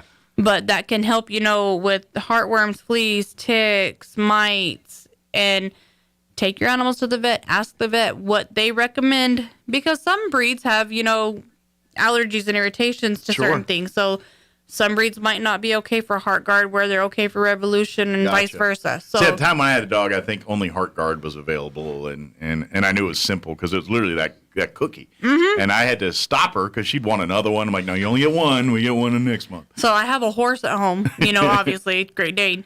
So when he sees the box come out, he's like, oh, I can reach your arm length. So I have to put them outside and then get them ready and then go outside like, hey, you want a cookie? Oh, that's where it's at. I get it myself. Don't worry about it. Yeah. Yeah. When he can just look at the counters and just, grab off of the back of the counter like a human. Yeah. Yeah. Learn to put your treats up high. So much stuff on top of the fridge. Get the step stool because, I'm short, so I got to climb on step stools for everything. Right. So I put everything up high with the step stool because the day he can get it with the step stool, he earned it. Well, maybe you can use the dog to get you things off the top shelf. Now, the problem with that is will he give it to me when he gets it down? This is true. No. Not he everything will take off. And not everything you want covered in slobber either. No. Shoot, I just saw the time. Let's talk adoption right now. Some pets that we want to spotlight that are looking so for we homes. have Mesa, which is a Doberman mix, and she's a smaller Doberman. Okay. She might be mixed with like some Shepherd, because she's kind of hairy where Dobermans Or a typically little are. more, yeah, that's that slicker coat. But she's super sweet. She loves to go on walks, and she does have a lot of energy. So if you like hiking, trailing, anything like that, she'd be really good. Good companion dog for that. We have, I'm trying to think of the old timers now that Denim and Yin Yang aren't there. We have a Sunflower, which is a pit mix. Okay. She's all brown. Okay. And she's just happy. She loves everything in life. Just a happy-go-lucky dog. Yeah, like you see like the videos on TikTok, the happy dog. Mhm. You look at her and that's her. Just bouncing around. Yeah. Doo-doo-doo. Just bouncing around. We do still have the Bulldog pups. We have 5 left out of the 6. Okay. And they're coming on 6 months old now. Okay. They're all females. They're all white with black spots somewhere. And they all individually have their own personality. All right. So there's one, I think I named it Squishy or Smushy or something, and to me it sounds like a turkey gobbling when it barks. And it took me the longest time to figure out which one it was because every time I would hear it, I would run to go see which one it was. You couldn't tell which gobble. one, be like, it was that one. No, it was that one. So one day I finally caught it and I was like, it's you, my turkey. And it's like, "Ockle, ockle, ockle, ockle, ockle." And I'm like, what are you doing? That's not a bark. Are you part turkey? But we do have a lot of dogs. Right now, we only have 3 available cats for adoption because I just did a cat transport to Albuquerque. So a bunch have been sent to other places for homes. Yes. Okay. But that'll change soon, of course, because that's I what have happens. more cats in quarantine. They're just not ready to come out yet. Okay. But right now we only have 3 available cats. Okay, but don't forget, as we say always, if you don't see a pet that kind of connects to you in the Humane Society, walk right next door to Animal Control. You're rescuing a pet regardless of what facility you get out of. Yes. And then one thing really quickly. So we are going under the last phase of the updates at the thrift store. Okay. So they're doing their last phase of construction / upgrade / spring cleaning. Okay. Reno clean. Yeah. Cleanovation. So after this Saturday, they will be closed. They're going to be open the rest of the week until Saturday. Okay. And then when they close Saturday afternoon, they will not reopen until the 27th of April. Okay, so they'll be off, what, about 2 weeks there? Yeah, it's a little over 2 weeks that they'll be closed. They'll be there working, cleaning, rearranging, Sure. But you can't shop and bringing do all out that. stuff. No, because we actually have construction happening inside. Gotcha. It is a construction zone, therefore not safe to shop. Yes, and so they're going to do their set of spring cleaning while the construction people are updating the last of our updates. So imagine, get your shopping done this week, but maybe hold off on donations for a couple weeks too. If you can, that would be wonderful. We do have Easter stuff out now. Okay. So if Get your you're Easter on now. wanting to get some Easter stuff, they've got it out now ahead of time, so that way everybody can get, good prices on stuff. You come next week, they're not going to be open. So No, you'll see construction trucks outside. and no Easter baskets. Sorry. No. But if you do want to make donations, I do believe they will be answering the phones. Okay. So if you call, Camille can set up a specific time for you Okay. to drop off. Okay.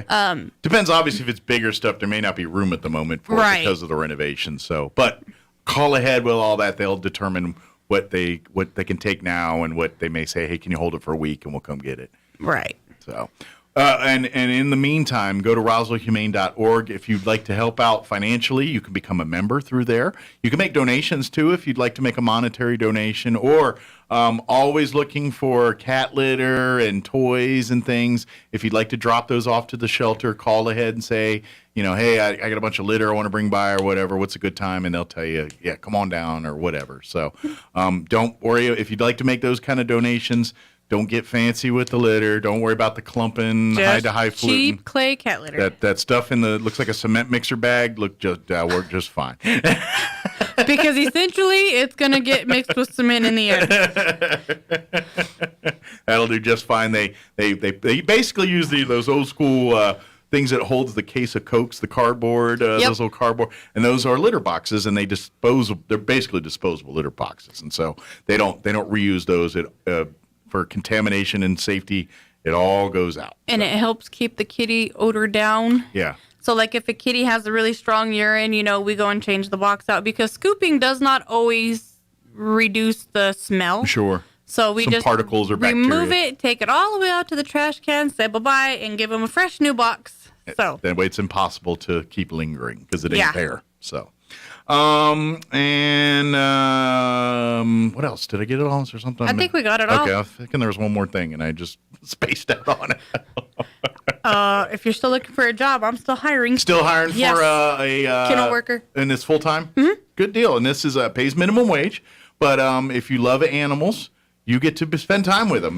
But you're spending time with all of them. This is a job where you're going to be cleaning up after animals. Yes. So you're going to have to be clean up poop and puke and pee and mopping and all that. Sometimes after birth. Yeah.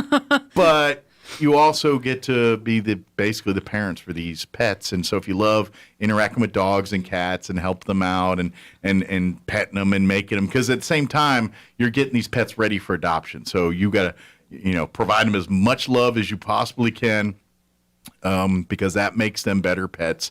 So you're the moms and dads. You're the ones that are going to run around and loving on these dogs and cats and giving them all the needs they need until a family can do it for You're the foster parent. That's what Yep. it is. You're in there, and so you get the good, the bad, the ugly, all the good of fun and playing and all that, and then the other part where you got to clean up the piles. Yeah. Unfortunately, that does not get pawned off on anybody there. Yep, no. Nobody is beneath that. That animal took a crap. Go Yeah, clean it. You're Okay. in charge. You're the new person. You're on poop patrol. Yeah. Nobody gets out of poop patrol. I will tell you that right now. I hear you. As the family should. Your family should be the same way. You should never let a family member walk by a pile and say, "Why didn't you get that?" That's just wrong. You saw it. You get the pile. Yep. I laugh at my husband because if the dogs, get sick or something and they vomit or whatever, he's like, "I'd help, but," and I'm like, That's a move. I know the move. It's okay. I make him hold the trash bag. There you go. You're still helping. Hold this bag. I'm not letting you out of this. But, Nope. Yeah, I get mostly puke with my cats. So. Typically, that's it with the dogs, because dogs are dogs, and they're going to get into something one way or another. Yeah, well, I got a cat that wolfs down food too fast sometimes, So and does my every dog. time that happens, Blech. yeah, exactly. So. I would rather much so clean up cat vomit than Great Dane vomit because, little pile too. Pile. And generally speaking, it's not as, unless she's got stomachs, because it's like hairballs, it'll get liquidy, but generally it's just, it's a little pile. As long as it's on the tile, it's very easy. Boom, quick wipe down, you're gone. Carpet, you gotta get a little into it, but yeah, it's not bad. So anyway, sorry, I didn't want to tell you my puke cleaning up stories, but visit the Humane Society. If come on by, don't, like you said, if you've got desires to shop at the thrift store, do it this week, because after this weekend they're going to be closed for 2 weeks for remodel renovations. So. They'll be reopened on the 28th after they close, or the 27th after they close on the 9th. Very good. So and then come back in 2 weeks for see the new updates, changes, and the new materials they'll have out. I'm sure they'll have some new items for you in the next couple weeks too. They've got some stuff that they've been waiting to get out. They just haven't had the chance to do the rest of the spring cleaning that was needed. So cool. They're going to get a lot of stuff done in the next couple of weeks. Very good. Are you guys going to be out and about with pets anytime soon? Anywhere, First Fridays or anything coming up? Or when I talked to Danny at Tascosa, I think the next First Friday we're doing is the one in May. Okay. I've been talking with Petco. We haven't really set up anything official as to when we're going to go start doing those adoption events again yet. Okay. He's barely getting up full to staff, so... And with me being short still. Sure.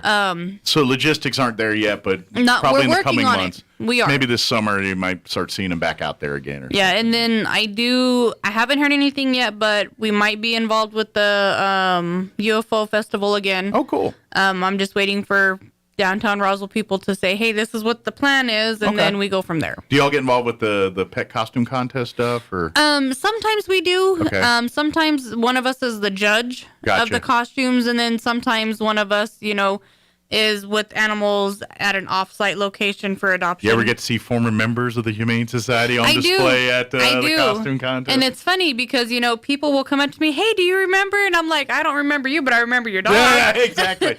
Who you? But I remember this one. Or people will stop me in Walmart. Oh, blah, blah, blah, blah, blah. And I'm like, I don't know you. And then they show me the dog. Oh, I know who you are now. I know your dog. You just name people by dog. You're a German Shepherd. Yeah. You're Roxy's mom and dad. That's right. They're like, You're Bongo's parents. We're Mr. and Mrs. Yeah, but you're Mr. and Mrs. Roxy's mommy and daddy. Yeah. Yeah. Yeah. So if she knows you that way, don't take it personal. Please don't, because it's hard enough to remember all the dogs' names in the kennels and cats' names, let alone human names. Yeah. And I get it. Pets are nicer than us anyway. That's just the case. You want to remember them more than us. Right? I spent more time with your dog than you did prior to you having it. So I get it. Let me see your dog. Yeah, they're not judgy. They just like you who you are. That's why pets are so lovable. They are. Awesome. Well, thank you, ma'am. As always, appreciate the visit. We'll see you here in a couple weeks. Yes. All right. It is 9:56. Quick break before we go. Don't go away. Now for your Pecos Valley News Update, I'm Jared Cirillo. The Carlsbad Spring Fling is back, scheduled for April 23rd from 10 to 2 p.m. The event will take place at the Beach Band Shell. There will be games and fun for all ages, live music, and food trucks. The event is free. If you or your business are still interested in taking part, contact Sam at 505-634-8610. A ceremony is planned for Friday in Carlsbad honoring Janelle Whitlock, who died last year. The ceremony will begin at 11 Friday at the Janelle Whitlock Municipal Complex. Mayor Dale Janway says there will also be a bench dedication at 2 p.m. The Carlsbad City Council approved renaming the building in Whitlock's honor in December. Janway said Whitlock played a critical role in public service as a municipal judge, city council member, and a member of the Planning and Zoning Commission. New Mexico will provide new payments totaling $500 for individual adults or $1,000 for households, offsetting steep prices for fuel and raging inflation under a bill approved by the state legislature. I'm Jared Sorello. With the Wall Street Business Report, I'm Rich Thomason. A mixed picture on Wall Street at mid-morning amid uncertainty about interest rates as well as the ongoing war in Ukraine. Fewer Americans applied for unemployment benefits last week. The Labor Department says jobless claims fell by 5,000 to 166,000 for the week ending April 2nd. The 4-week average for claims fell by 8,000 to 170,000 from the previous week's 178,000. In total, 1,523,000 Americans were collecting jobless aid for the week ending March 26th, a level not seen in more than 50 years. Correspondent Jeremy House. Fed officials signal they'll take an aggressive approach to fighting inflation in the coming months, actions that will make borrowing sharply more expensive for consumers and businesses and increase risks to the economy. For the Wall Street Business Report, I'm Rich Thomason. How do you know if someone loves you? Often someone will tell you that you're loved, but wouldn't it be better if they showed you? That's exactly what God has done. First, He told us. All through the Bible, God says that He loves us. But He didn't stop with words. He then showed His love. You know the verse. For God so loved the world that He gave His one and only Son. The interesting thing about God's love is that it's not based on who we are, but on who He is. God doesn't love us because we deserve it. He loves us because it's His nature. This kind of love doesn't exist anywhere else, and it will never let us down. Have you allowed yourself to experience the true love of God? It's available and God longs to give it to you, but you must be willing to accept it. Come and join us at Country Club Road as we not only encounter the love of God, but then joyously reside in it. Join us at the Country Club Road Church of Christ for worship at 10 a.m. on Sunday, located on the corner of Country Club and Washington in Roswell. Roswell's home for talk radio is 106.5 FM, KEND Roswell.